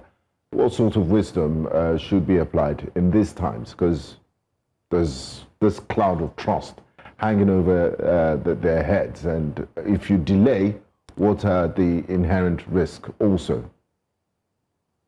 Damned if you do that. Well, for me, I wouldn't want you to look at the law as illegitimate because the law have passed through the processes of becoming law. Based on our constitution. I'm not a lawyer, but because I always read the constitution with regards to certain issues, and then so that I can also know my rights. The controversy, section, yes. Article 58 clearly states the processes of lawmaking, which I stated earlier. It has to go through passages, first reading, second reading, and both chambers have to pass it, which this tax reform bill have passed through it. It has to also get the assent of the president, which the assent has been appended on the law. The next thing is to publish it, which is an administrative procedure to communicate to Nigerians that this is the new law we have regarding our tax collection, which is to communicate to the court also, and businesses, like I mentioned, because businesses are very key in terms of this reform. So for me, I wouldn't want you to use that word illegitimate, because it's a legitimate one because it has gone through, the processes. What I'm looking at is that, and that's why I want the presidency to investigate. I'm seeing a situation where there is a sabotage, on this. And sabotaging this tax law by publishing gazetting what was not passed is intended to create this crisis that we are already having, this doubt, we are already having, to puncture the confidence that Nigerians have on the administration, ably led by President Bola Ahmed Tinubu. And when you talk of the economic implication or economic risk, of course, it's very clear. If the law is to be implemented, Nigerians will, generate more tax, more revenue that they will deploy into, infrastructure and other social investment and stuff like that. And if it is suspended, the revenue will not, accrue there, for all. But on governance also, like I said, this presidency have to investigate this, especially as to who is in charge of gazetting this, who was given the honors of publishing the signed, law that was signed by Mr. President. They need to invest, because I'm seeing the work of, sabotage on this aspect of the law. Some certain persons with vested interest want to sabotage the administration of Mr. President as it regards to this tax, so that they could score a political, gain or a capital or something like that. So for me, I think it is very, very clear. The implication economically is that Nigeria may stand to benefit and Nigeria may stand to lose. But for me, if I would advise, it doesn't take anything. Let them quickly look at the two laws. And it's easy to do that. The clerk of the National Assembly is there. Let him send it, to them, the satisfied true copy of the law. Let them look at it. If it is different from what was gazetted, then it should be immediately re-gazetted, so that Nigerians will know this is the real laws, that is guiding, our tax administration. If not, believe me, there will be, cases in court challenging which of the laws are they following. Is it as an individual, if I have 25 million, I'll pay tax or I will not pay? Must I have, will I have up to 50 million threshold before I pay tax or I will not, and stuff like that. So I think this is an issue that needs to be laid clearly before Nigerians, are going forward before, the implementation of this law. And I think they have to be, and thankfully, today, tomorrow is a working day. It can be done. It can be done. Nigerians need, this tax. A lot of persons, are not paying tax. A lot of persons are not paying tax. And we need to pay tax if we want development, if we want infrastructure, if we want, to bridge the gap, the deficit in terms of our infrastructure, then people need to pay tax. Okay, we say people need to pay tax, and then the tax master says we're going ahead regardless. Nigerians feel that there's a huge clarity that needs to happen so that they can understand. Just like you are sharing now, there's a bit of confusion, a lot of confusion regarding what is obtainable. Should the government decide to go ahead, as it has said, go ahead with the implementation of tax on the 1st of January, what does this mean? Well, like I told you, if the government decides to go ahead with the implementation of this tax, there will be a lot of, court cases challenging, the legitimacy of which of the law they are implementing. Already it has been established from the National Assembly that what was passed was not what was gazetted. And they are showing proof of what was passed with the with the satisfied true copy of what the both chambers passed as a law for Mr. President assent. Was it shortchanged on the process of being transmitted to Mr. President for assent? Because it is not possible that during the assent they will flip through the pages of over 400 or 500 pages of the law to know and begin to compare there. So the president assented on it. Which one did Mr. President assent on? Is it this one or the other one? So that's why I'm saying that they should investigate it quickly. And for, in order for Nigerians to retain the confidence, to repose more confidence on this administration, they need to, for me, this is my personal opinion. If they want to go ahead with it from January 1st, it will create a lot of mistrust on this administration. So how because they need to come out clearly and avoid legal, litigations and legal battles in the court. So which will eventually, and of course, if the court are going to rule, what could be the outcome? You can predict what could be the outcome of the court. If I come to court with two different laws, and I'm asking them to give me, which one should I obey, they will definitely give another. Okay. And the other may not go in favor of the government. So I think they need to clear this. Nigerians need to know before the implementation which law are they going to be obeying in terms of this tax administration. So in what way can Nigerians hold the government accountable? Can Nigerians hold the lawmakers and the presidency, the tax committee, the tax man? How can Nigerians hold all these parties accountable? Well, we have our members, representing Nigerians in the National Assembly, and the little network connectivity there in terms of issues.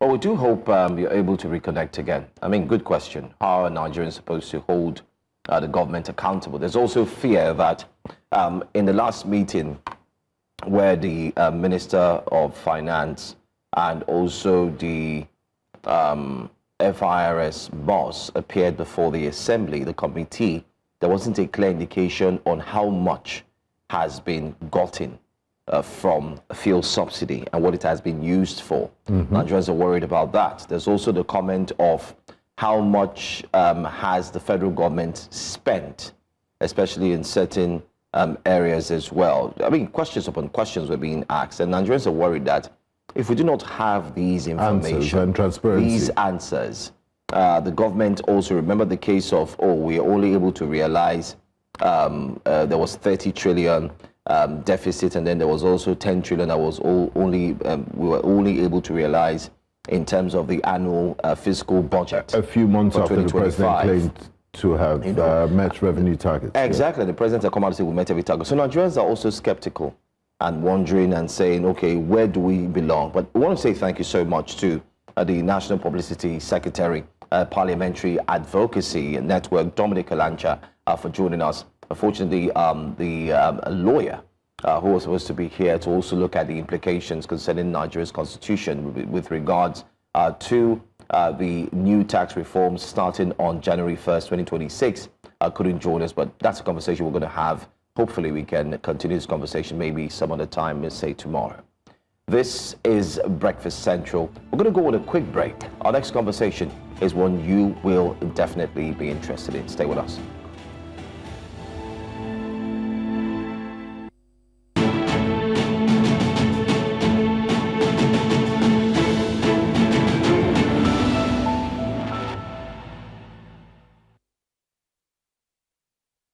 Welcome back. Human rights groups, political parties and public figures have condemned the assault and abduction of Dr. Pedro Obaseki, former managing director of Dark Communications, calling for an urgent police investigation. The incident occurred on Sunday, 28 December 2025, while Dr. Obaseki was playing football at Uwa Primary School in Benin City. He was reportedly attacked and forcibly taken to the Oba Benin's palace over alleged comments made at a public event in London. In a statement on the 29th of December 2025, Amnesty International Nigeria described the act as barbaric and unlawful, urging the Nigerian police force to prosecute those responsible and calling on the palace to denounce the incident. Obaseki later described the experience as traumatic and humiliating, saying he was forcibly abducted. The incident has continued to draw public outrage and demands for accountability. Joining us this morning is the man himself, Dr. Pedro Obaseki. Good morning, and thank you very much for joining us. Good morning. I thank the Lord that I'm alive to do this interview. We're glad to have you. We're really glad to have you. And I must start by saying that we're so sorry to see, what you've had to go through, and I cannot imagine the emotional and mental turmoil that it's, taking on you. But let's first get to hear from you. How are you? I feel a lot better, and with the support of persons and institutions like you, I actually told myself and I told my children that I am going to be the last victim of this kind of elemental brigandage. So I see myself like a carrier. I am a very ardent student of Wole Soyinka, who happened to be my teacher growing up. And in every situation, when change wants to occur, there must be a John the Baptist. So I see myself now as a carrier, someone who has been used as a sacrificial lamb so as to liberate a lot who might have gone through this kind of, I use the word, elemental brigandage. I was not only assaulted, it is a step-by-step situation. I was abducted, kidnapped. I was mentally raped, and I was publicly humiliated. And the bad side of it is that when you commit a crime, then you should wait for the repercussion. But my problem now is, I don't even know what my crime was. Maybe if I did know, it would be easier to bear. But I'm not fazed. I had to navigate that ordeal so that I'm alive, because dead men don't talk. Dead men don't grant interviews. But I thank God that I'm alive, and I'm not emotionally beaten, though traumatized, but I am not going to let this lay low so as not to disappoint all those for whom my lashes were taken. So when I look at my back is totally lacerated. I just smile and I say, thank God, although I'm almost 60, I was able by April I'll be 15. And I thank God. And I want to thank everybody. I want to appeal to my children that this was a sacrifice that everybody had to make.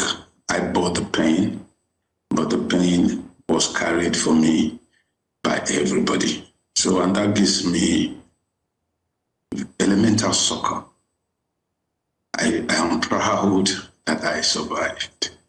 And having to undergo this 3 days after the birth of Christ was for me an epiphany. Maybe, I would like us to go back to the day that this unfortunate incident occurred, at the moment where you were accosted at the football pitch. What happened and what was going through your mind in that moment? I was shocked because if I knew something like this was going to happen, I'm not that stupid. I grew up in Benin. I have always been part and parcel of the landscape. From primary school, apart from Sojourns in Warri, where I also grew up.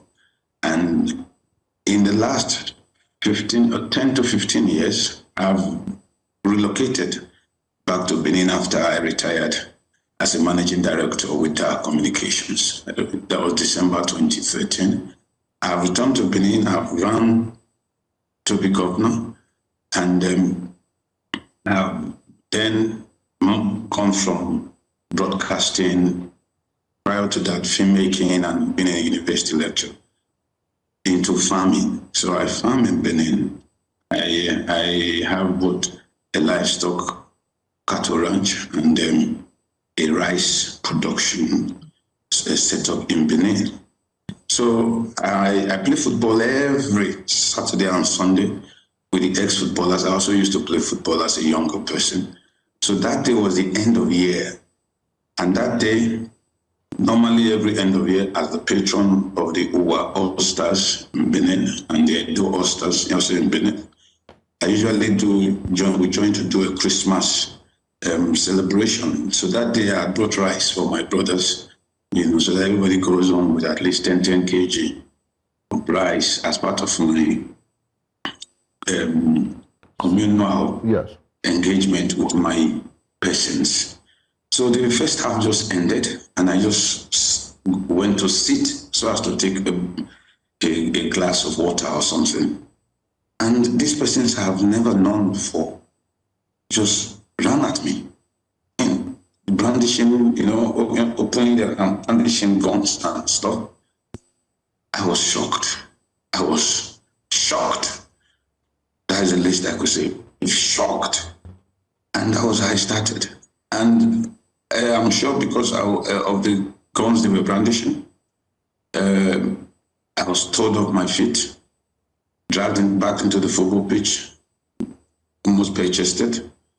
I had to appeal to them. When they told me they'd been sent, it's all about the videos. Those who don't understand it means that they would be sent to accost me and take me to the palace of the Oba. I have no problem with my palace. I have no problem with the Oba prior to that. And the whole thing turned into something else. So persons were stopped from even stopping them since they were armed and we were just footballers. And I was dragged along the street of people who know Benin, along the street of Ikibisama.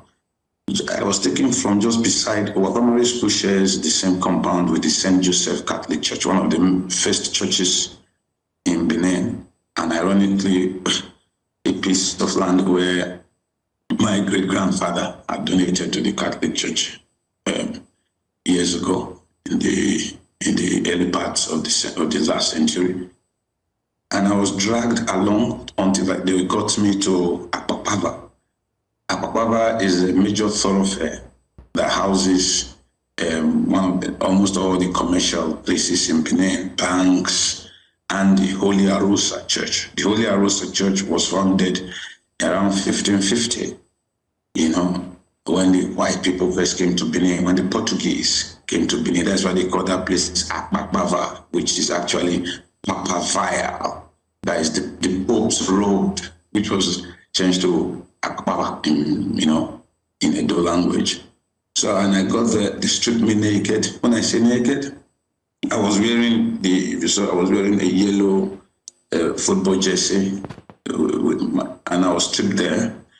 The Oba usually goes there for his church service once upon a while, and people were gathered there. So the others joined them, and they hauled me through the streets to Ring Road. Ring Road is the epicenter of Benin, where almost 7 or 8 of the major road arteries in Benin converge. And there they actually even took up my underpants. So I was naked. That is in my Adam state. I was happy that they didn't record those ones. I think I would have been too traumatized now. But I had to fight. That was when they used canes on my back. And until they got me back my underpants, which was like a tight boxer, before they dragged me to the palace of the Oba. I had to be brave, but at the same time, I had to be wise. So I started begging them. And then as I got to the palace, the boys who were doing this, of course, they were naming themselves. And I know their names now. I know at least the leaders, about 7 or 8 of them know them. We know them, everybody in Benin knows them. If you saw the attack on Moa, many of them were also part of this setup. So and they kept saying that I was asked to be brought to the palace. So when they came to the palace, I decided, I will go with you because I don't have a problem with the palace.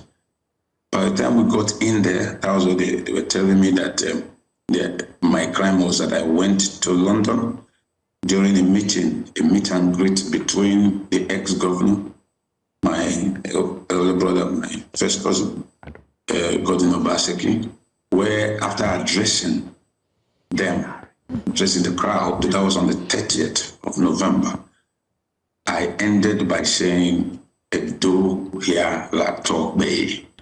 Edo here la talk bay means may the entire Edo land live and prosper. And their anger was, I did not say Oba la talk bay, which literally translates to may the Oba live long and prosper. I mean, if that was a crime, and as someone who has championed the culture of our people, I first started making my first writing on the Benin culture was in 1989, and as a young boy who had just joined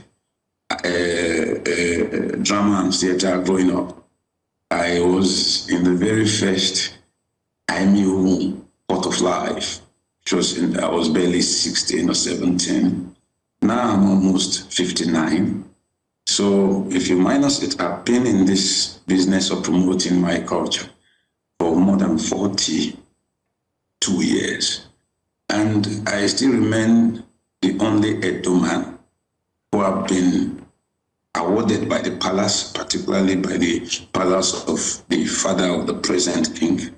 I am the recipient of the Oba Award for Excellence, not once, not twice, but thrice, 3 times. I'm the only Benin man that has achieved that. I am not who I am I am not who I am just for it. I'm who I am because of my Beninese. And I've championed that and the entire Midwest Edo Delta culture. So I felt a little distorted. So they said that was my crime. If that was a crime, I should be summoned and I will go to the palace. I have deep reverence for the Oba of Benin because I'm an Oba. Every Benin man is called Obia or Oba, and Oba's male. So I didn't understand, but it was obvious to me, very obvious, that these persons were playing out a much larger script. But luckily, for me, they are taking me to I was told to be taken by one of the chiefs to the side, and in his translation, he said that anyone who's an Ohiomba means enemy of the Oba. Any man who was an Ohiomba, that person should be put aside for the day, and then later they can deal with it because the Oba was going to Holy Arosa for his celebration. But as I saw the Oba's Rolls Royce pass me, I had to rush because they had stopped recording then. And he went down, looked at me, and that was when they called someone to put me in the Oba's Hilux, a Hilux truck with police officers and some persons who were wearing the forest guard uniforms. And I was taken within the convoy of the Oba. But as the Oba entered Akpakpava, they now turned into Oba Market Road and took me straight to the Oba Market police station. Getting there, people now started gathering because they had noticed the altercation through Ring Road. And there I was detained until later the police commissioner came to put me straight that I would be released pending clearance from the Oba. So altercations, of course, calls were being made. I had none of my phones with me, and I realized it had gone viral. I was happy that persons, including ex-presidents of this country, ministers and co, had intervened. Many persons at home and in diaspora had intervened. The place had gathered, and this started at about 11 in the morning because we play ball in the morning. And at about 5 o'clock, the police commissioner came for the third time and said that I could be released.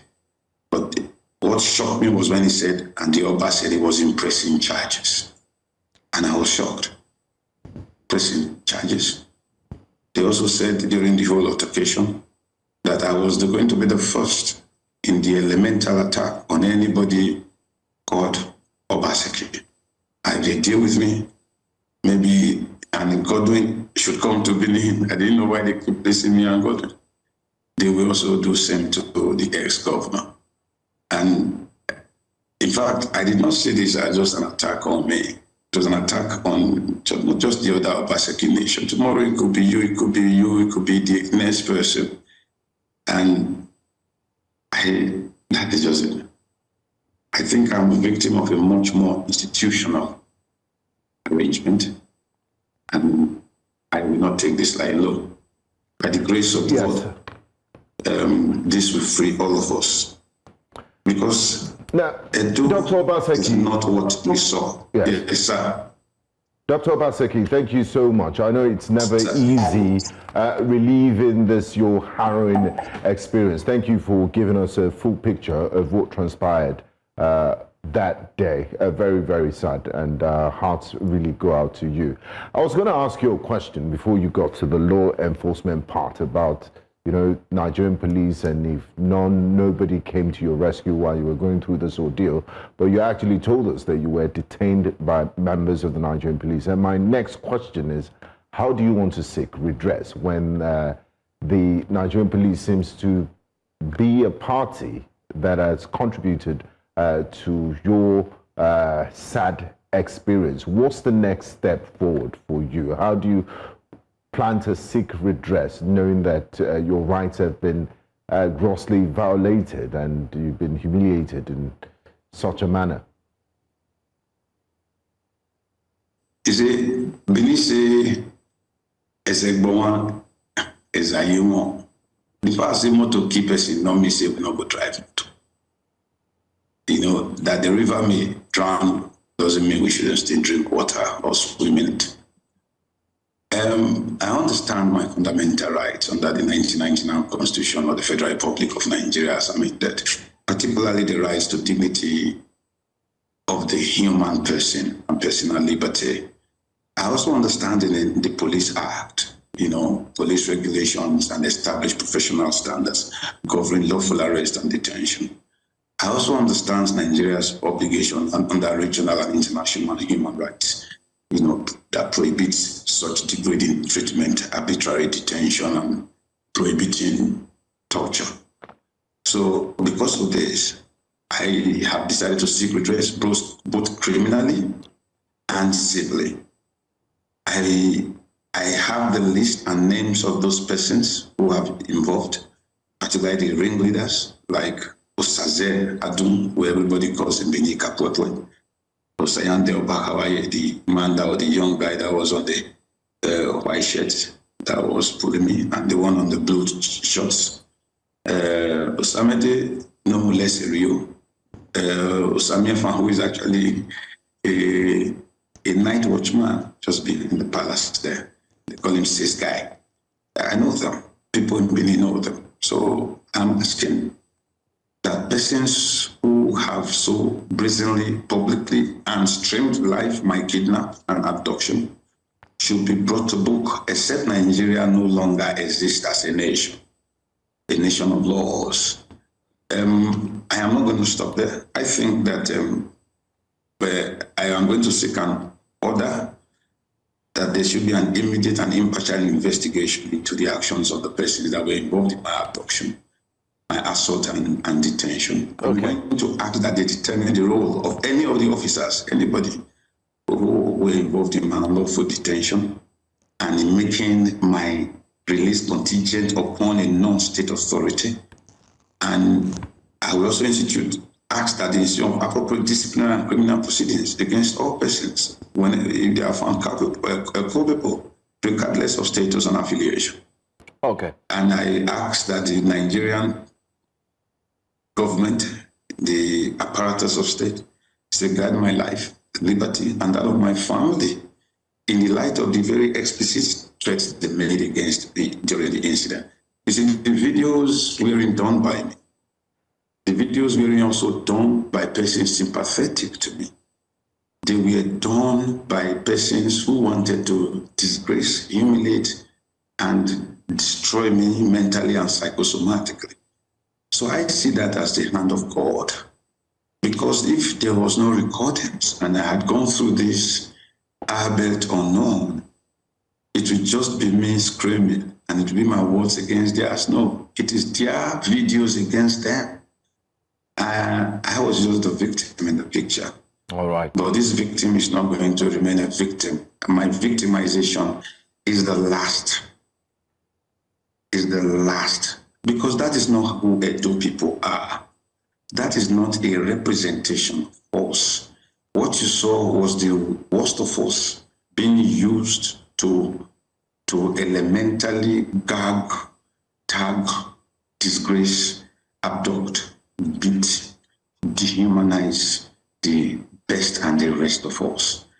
That cannot stand, because tomorrow it just could be anybody. It just could be the man who is a senator now today, the man who is a governor now or a governor yesterday, the man who is a minister today. So when street urchins, when non-assailants who happen to be on the purse strings of certain persons' eye feel that they should carry out something for whoever their paymasters are, the next victim could just be you. Even you were in the interview me so. If you just company, they don't like what you talk for Central, for New Central, they go drag you for street. That is not Edo.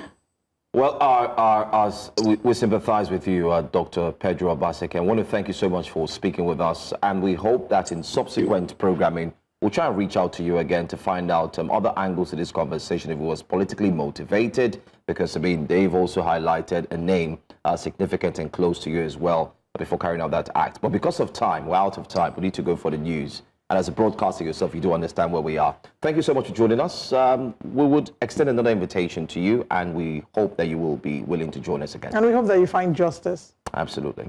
Thank you. God bless you. And Happy New Year in advance. Happy New Year in advance. Stay safe, well. please. All right. Oh, that was heavy. We'll bring to you breakfast headlines. I mean, we've eaten to that time, but I mean, we had no choice than to take that exclusive conversation. Stay with us. We'll be right back.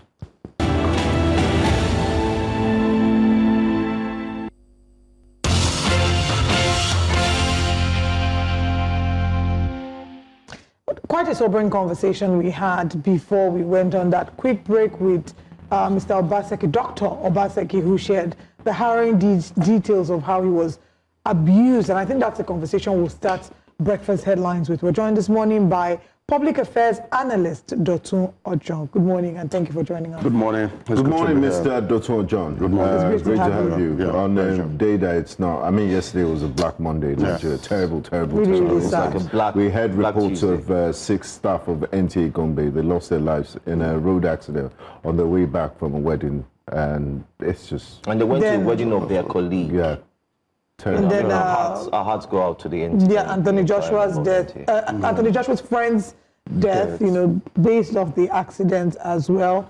I don't know if you heard of the young man, the ex-influencer, lazy writer, who put up a suicide note on Instagram. Apparently, he also took his life. And then there was an actor, Allwell, whom Nollywood has been mourning. Yeah. She also, I'm not sure of the details, but 24 hours before, if you went on the page, you will see where she posted a video singing how this year will not see her end. Instead, she will see the end of this year. And today she's no more. Yeah, quite extremely emotional. And between the month of January and I think September 2025, in Nigeria alone, we've lost about 3,400 souls to road crashes here and there. Wow, that's a huge number. Yes, recorded by FRSC. And you know that the number can be a bit slightly higher because there are areas where these figures are not actually mapped Or those taken. that were in critical condition later succumbed to their wounds. So Yeah. a number of them. That's I think in over 22,000 accidents across Nigeria. That's between January and September. But if you look elsewhere, for instance, the number can also be more. If you look elsewhere, for example, if we take stats from United States, for example, between January and June of this same year, they recorded about 17,000 deaths. So it's a sad reality, and this brings conversation around our road transport system everywhere across the globe. It brings conversation around the attitude of driver across the world, and it's totally not different. Only that the way we do it here is a bit tacky. Sometimes I had traveled from my village to a place called Asaba in Delta State. On the way going, so somebody called me and said, "Oh, how do you see the road?" I said, "Okay, it's manageable." A week after, the person said, because I said the road was manageable, he decided to embark on the trip, only for him to spend 12 hours between Ore and Benin City. What happened? Before that 1 week, he discovered that trailers have packed all over Okada community, and there was no place for anybody to either go or come back. So the roads were narrow. The roads were narrow. In fact, it was a total blockage. So when you see things like this, it brings to question our strategic road management. And in Nigeria, you cannot manage some of this road because majority of this road fall under the federal road, and the state government will just look away from it. In fact, at a point, they will go and do signposts and put it there that this road belongs to federal government. Yes, it's not even, this is not even a result of whether the road is bad. The road is not bad. It's just the fact that the attitude of some of our road users, they can just decide to create it. If that trailer wasn't there, they would have yes, lost their lives. it will have been a different story entirely. So it's a sad moment for everybody in Nigeria today, and I just wish that everyone that is close to the dead will be able to have the fortitude to bear this loss. Yes, amen. I mean, that is the big story on the front page. We can see the pictures. Every paper we look at this morning, from this Nigerian newspaper, you see the picture there, to the Nigerian Tribune, you see the picture of the crash there. Maybe just the Punch doesn't have the picture, but you can see Anthony Joshua at the top right corner. It's a sad, sad story. But let's start with this Nigeria. Makinde lied. I never offered PDP to Tinubu, says Wike. Fubara, not APC leader in Rivers State, doesn't respect agreement. Subsidy removal makes more money available to states. Troops kill 80 terrorists and rescue 34 victims in multi-state operations. NLC backs mandatory drug test for job applicants. Ogun, Lagos confirm Joshua crash, 2 dead on expressway. Tinubu sympathizes with ex-heavyweight champion. Nigeria's tax ombudsman begins operations January 1st officially. That is in 2 days. But let's start with a bit of politics. Makinde lied. I never offered PDP to Tinubu, says Wike. This is going off the back of what the governor of Oyo State had said, so, you know, about in his, I believe in his media chat. Yes. Yes, in his Wike-like media chat. Because it's one of the novelties of this administration. I'm actually starting to enjoy it. We never saw it in the past, and you wonder in what capacity. The person who is supposed to give us media chat is not giving us media chat. He's the only minister that does this sort of media parleys. But Shey Makinde has taken a cue to also... Shey Makinde is a governor. Yes, he's a governor. So he's taking charge. Okay. Maybe we'll see more governors. But anyway, what's your reaction?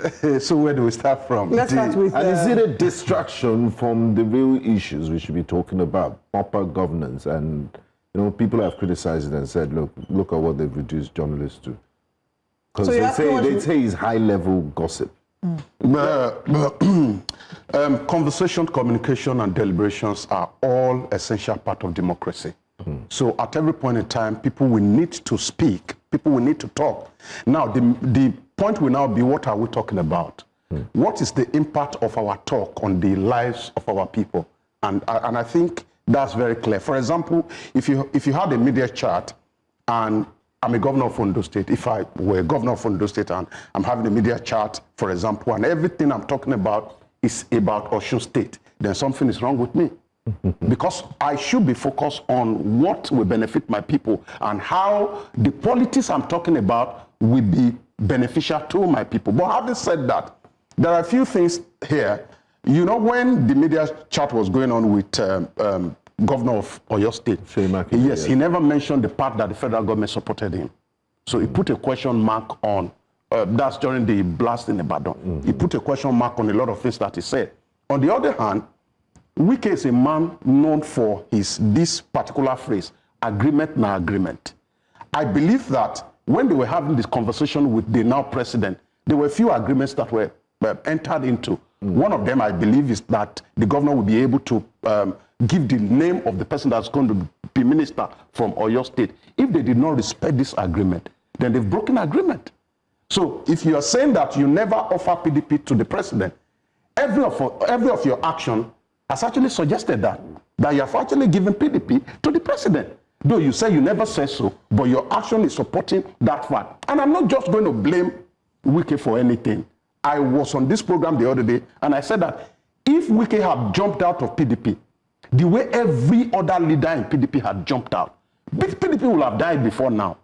So he was able to stay in PDP, build PDP, hardly. See, this is a conversation a lot of them But they say the end justifies the means. Where is the PDP today? And how much damage has he done to the PDP as a party? Of course, it's like a man who rescues an animal from maybe cold, and at the end of the day you slaughter the animal for Christmas.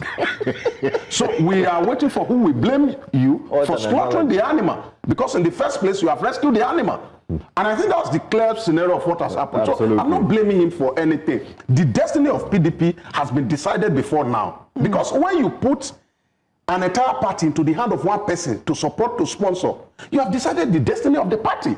So before now, the destiny of PDP has been decided by people who are jumping, including the former vice president of Nigeria, Atiku Abubakar. They were part of those people who decided the destiny, including the former Senate President, Bukola Saraki, who is known to be a bit more neutral and matured now, but they all came together unknowingly.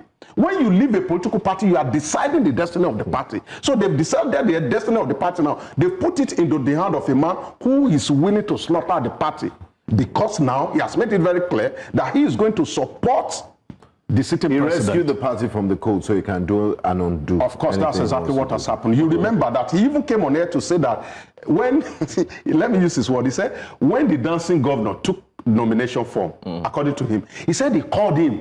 That can't you see the danger you are walking into? So Wike himself knows that PDP is a danger. He said it. So this is how far PDP has come. It's not going to die now because they don't really want it to die, but they don't want it to leave. But he says if he leaves, the party will die. No, so now, he will not leave. The prayer of the other camp is for him to leave. Because once he leaves the party now, there's a bit of peace that will return to the party, and from there, see, in politics, 6 months is a lot of time. He's been expelled, and the flag he displayed yesterday during this media chat was this flag of his foundation and the Nigerian flag. So maybe his body language is not, maybe his heart is not there anymore. No. And besides, he was also sent a certificate of expulsion that was couriered to him. He also sent his own back to them. You know what they call back to sender. He also said, but here is it. And I think politically, Wike is in a dangerous situation, politically. But he's such a powerful man. You know why Wike is very powerful in the PDP? Majority of those people who even come on air in the party to criticize him today have benefited one or two things from him. So he's been able to build his influence across Nigeria. So he's a powerful, but at this point in time, he's in a dangerous state. If Fubara had not left to APC, it would have been better. But now Fubara had gone to APC. Checkmate. It's a bit complicated. Do you think it's his cabinet position as a minister of the Federal Republic that gives him that power? It's not the most powerful minister. The office of the FCT minister, it's not the most powerful ministerial, I mean, like the federal government of Nigeria. Past ministers, no, yes. the federal government of Nigeria can move on without the FCT. It can be changed. Yes, but the truth is that the federal minister of the federal government of Nigeria cannot move on without the minister of finance. So it is about the person occupying the office. It's about the character and the competence of the person occupying the office. And you cannot take away the competence of what he has done. You can't take away that from him. Yeah. What people have issues with is the fact that, you know, there's a thin line for some of us who study communication. There's a thin line between demarketing and marketing. Both demarketing and marketing comes with communication. Sometimes you are communicating and you think you are marketing, and you can be demarketing a brand. And that's exactly, subtly now, a lot of governors in APC are supporting Fubara because they didn't like the character of a Wike. That's the truth. So it's in a dicey situation, but that does not take away the fact that, sir, as individuals, if we maintain friendship, for example, we can argue, we can disagree, but there must be that common ground that we will always consider, that will not make us cross the red line. I don't like what is happening in Rivers today. I don't like the fact that Fubara is fighting Wike. I don't like the fact that there's a misunderstanding between them. Because in my head, I thought when they had that round table and when they reinstated Fubara, that will be the end of all of this political crisis. I don't like it. Permit me to go to the Nigerian Tribune because of time. I want to cover a lot. Still talking the PDP. If you look at the Nigerian Tribune, somewhere in the middle, it says PDP missing as INEC publishes names of governorship candidates. I saw it in Ekiti. In Ekiti. So PDP is not there. What's going on? The issue is starting to affect the PDP. I never promised to hold PDP for Tinubu Wike. We've covered that extensively. But I'd like us to go to another one. Allegations against ex-NMDPRA boss Dangote seeks January date to appear before ICPC. Dangote, we see, is the one pushing for this court injunction, this court case to actually be done ASAP. The ICPC, I mean, normally you've followed stories like this as well.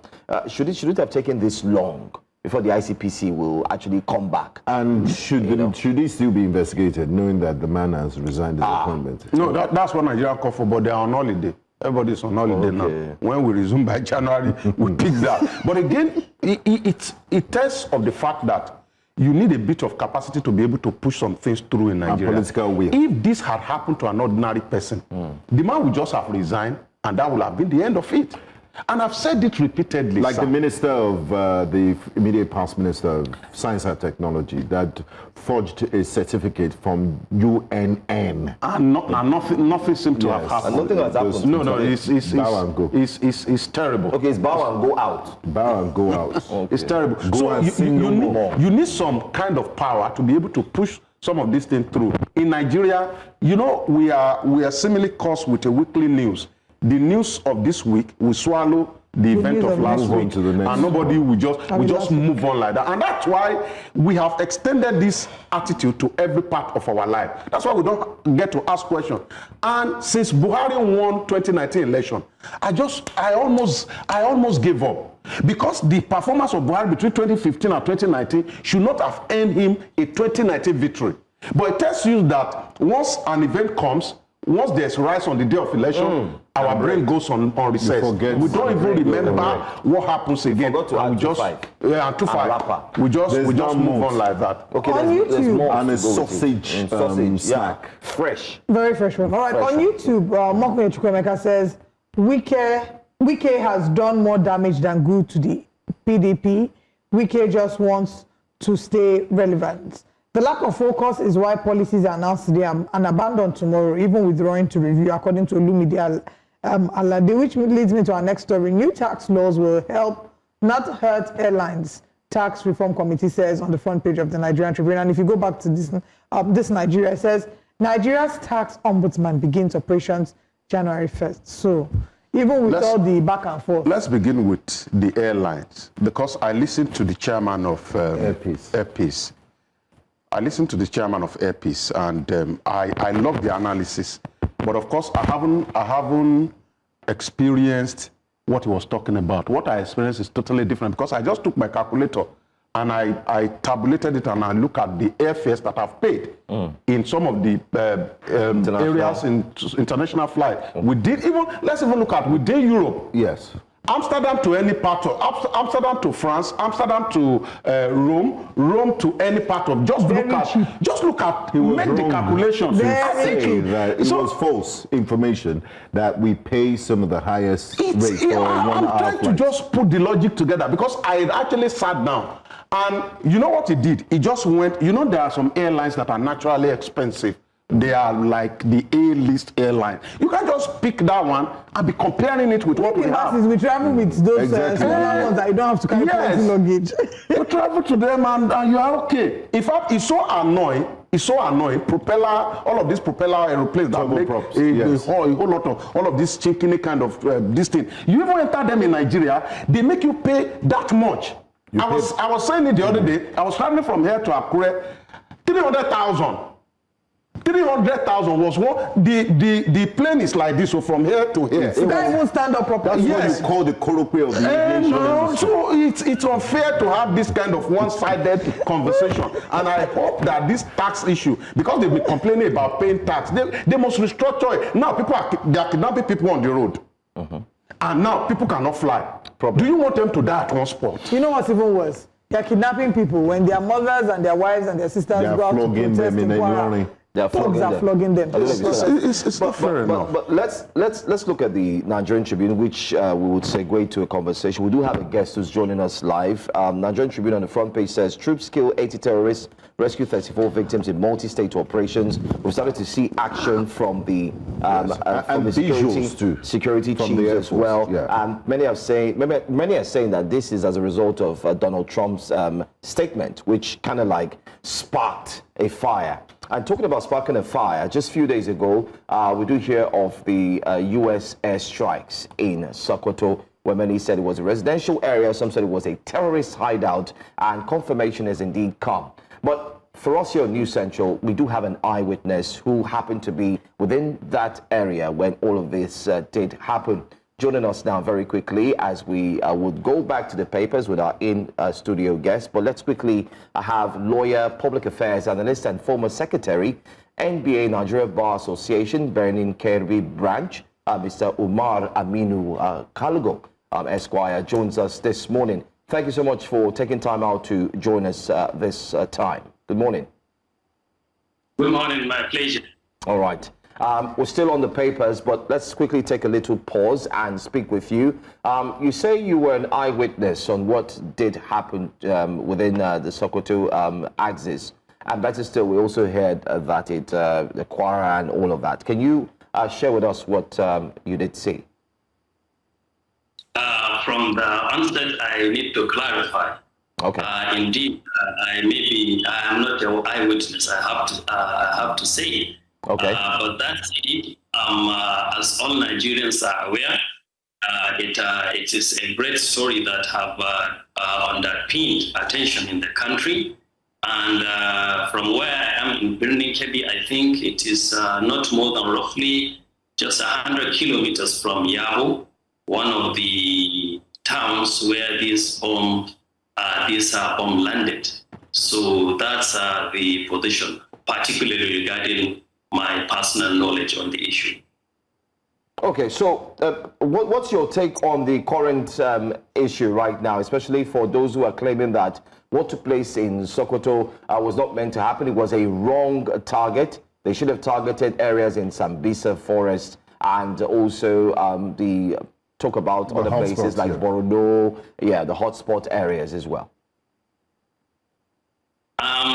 You see, for Nigeria, I would say what happened, you see, is there is a lot of, I would say, confusion in the matters. When you look at the premise upon which even the attack originated, because when you see the post of President Donald Trump and what the Nigerian government is seeing, there are way different perspectives.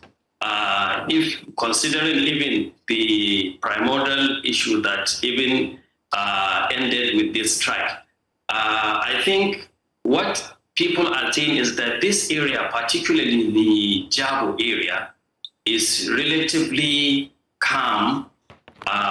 It's not even a flashpoint, as everyone will tell you, because in all the reports you have been hearing in Nigeria, you have never had a report of any killing, particularly in Yabo town. So what I would say, this goes to what we are saying about even the precision of this war, or you can say missiles, is something to talk about. But the one that people are more concerned about, I think, where these bandits are known to be operating, is the one at Tangaza. And in Tangaza, the place is carved up. I think only the Nigerian forces have access to that area. But when you look at what happened in Yabo, it's just a farmland where this explosive landed. And same could be... Oh, we can't hear you. We lost your audio there for a second. If you can hear us, please kindly feel free to unmute, or better still, let us know what the implications are for not being able to hear you. Hopefully we can get to connect again very quickly. I was going to ask him one major question as well concerning what has been flying around. We do see some ROI youths who are saying it's enough, particularly Sheikh Gumi, who has been talking. They say it's enough. He's talking too much. He's not representing the people. I don't know if you follow this story as well, especially with the blast. Okay, so there's a way you can demarcate an entire nation. You can demarcate an entire race with what you say, because it may just come across as if everybody in that community support criminality. And I think that's why we need to be very careful about what we say concerning this issue of criminality. One of the things that a lot of people have come to realize is that they have supporters within the community. And some of these supporters may just, they may come out to say something, and within inside of them, they know that they are supporting these people because they target a religious kind of this thing. It's not religious, it's just a sentimental approach to getting people's support. There's nothing Islamic about what they are doing. But they've always tagged themselves Islamic with Islam. So they do this to begin to elicit emotion and generate pity from people that are connected to that religion. So I think we should be very careful. And we do not need to wait for them to strike before we strike. All this argument about let's face Sambisa Forest, all of those things, it's not tenable. The principle, the simple principle of issue, because when people attack, maybe they don't understand the strategy of attack. If bandits attack from here, the next thing they do is they go underground, at least for a few seasons. So if you are waiting for them to attack before you attack back, at the end of the day, you will score 0. So if they are gathering, you first of all scatter the plan by attacking them first. So that's why I think all of these things are logical. It's preemptive. Yes, you just have to do what you have to do. And the fight against terror. Let's try and connect with Mr. Calgo one more time. Hello, Mr. Calgo. Are you still with us? Yes. Okay, thank you very much. Because of the lack of time we have, I really want to know what the pulse is on the ground with people in Sokoto and the areas where this missiles impacted. What are they saying, and is there apprehension in the community? What's the impact assessment? Yes. Indeed, there is serious apprehension because I know that some people are not taking it the way it should. But the apprehension has to do with the initial. Initially, genocide is not a simple word. When you take the international law, genocide is recognized maybe only 3.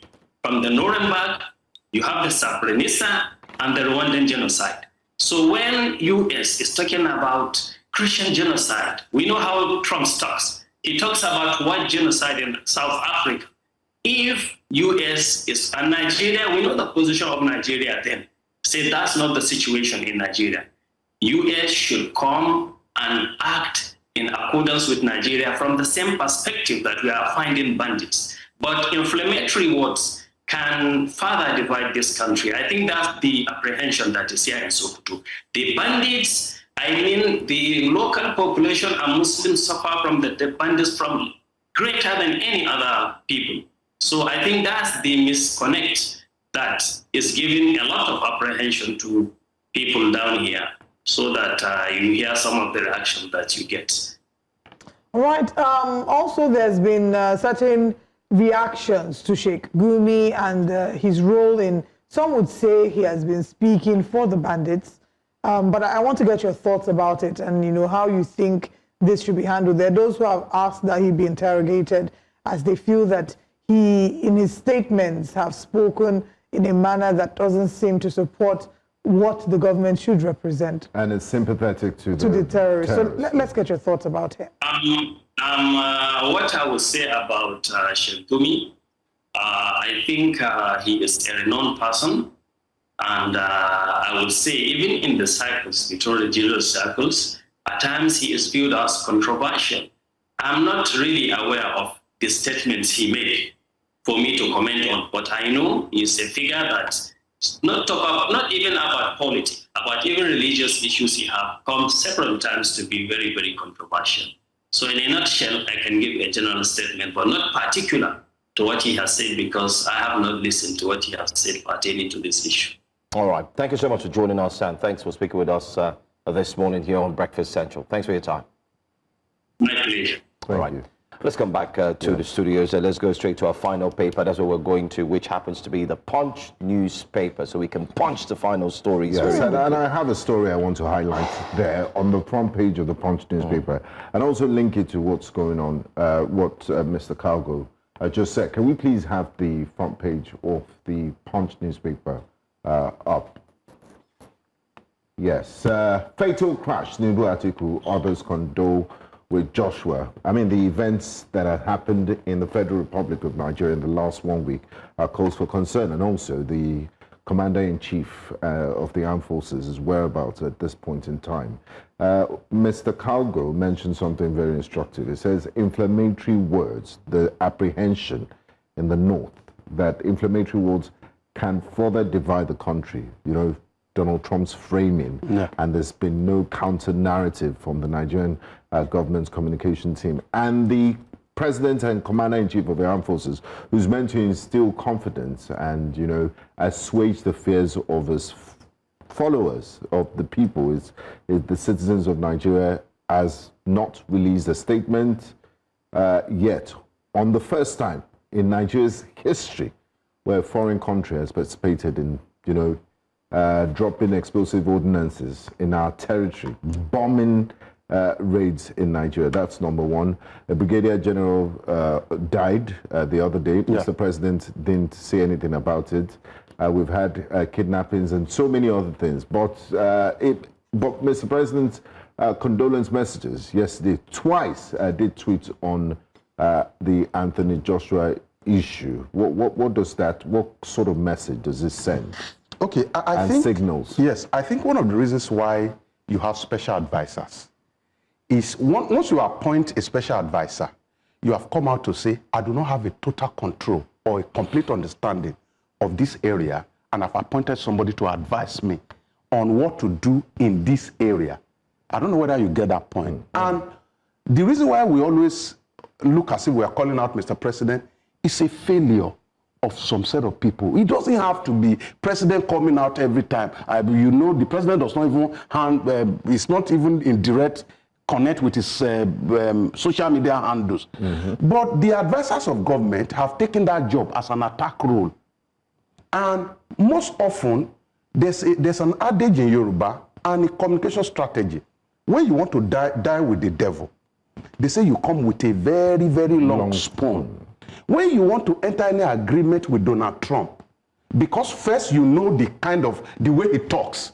So you will have assembled your own strategies that if he says it this way, we correct it this way. In fact, most often, we don't even need to wait for him to be the first initiator of conversation that affects our destiny.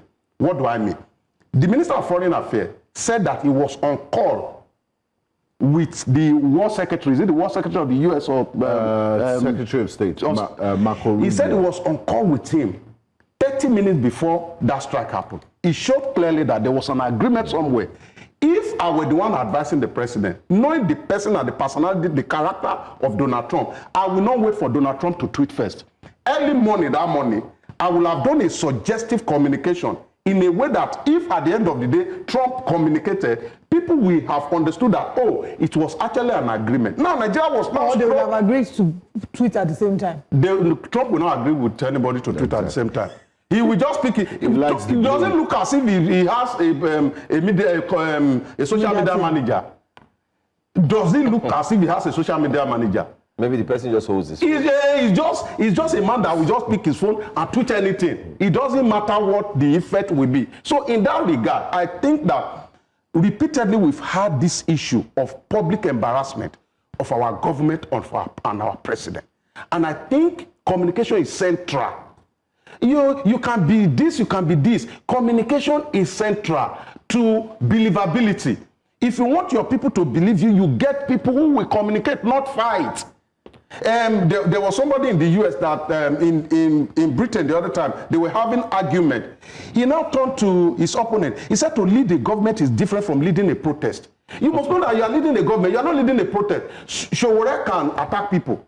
He's leading a protest. But the president is not in the business of attacking people. He's in the business of communicating to unite. Yes, he's in the business of communicating to uniting the community. But the understanding of all of these special advisors is that once you give us one blow, we give you a uppercut. That's not how to run the government. And I think we should take a clue from nations that communicate very well. As you wrap up, you know what you said about communication is central. Do you know what is more central? News Central. Thank you for joining us this morning. Thank you for that applause. Don't be jealous. Clap for me to clap for me. Seriously. Thank you to our guest. This has to rank as one of the best. I agree. To our guests, our virtual audience, our physical audience as well. Thank you. As we wrap up, I want to say a huge congratulations to my friends, the Amiras, on the welcoming of their new beautiful baby girl. Congratulations. We hope that she brings you so much laughter, joy, and she changes the world. Amen. And finally, a shout out to Lady Bodam, who turns 40 today, wishing you an incredible year. We'll see you all tomorrow. Thank you for joining us. And tomorrow we have a special show. That's what I was going to say. Tomorrow is a special. Yes, tomorrow is the last show of the year, by the way. There's going to be a merger between Breakfast Extra and Breakfast Central. It's going to be massive. All anchors on one set. So you're going to have Mazino Appeal, Judith, myself, Benga, Olive. We'll be counting down to 10 top 10 stories for the year. Outgoing year 2020. That's massive. That's right. massive. So you tell us what your top 10 stories are. But join us 7 to 10 special. That's what we call it. It's breakfast special. It's going to be massive tomorrow. Benga, leave massive alone. Let massive leave you alone. I need to tell them now. All right. See you tomorrow. Thank you. Benga.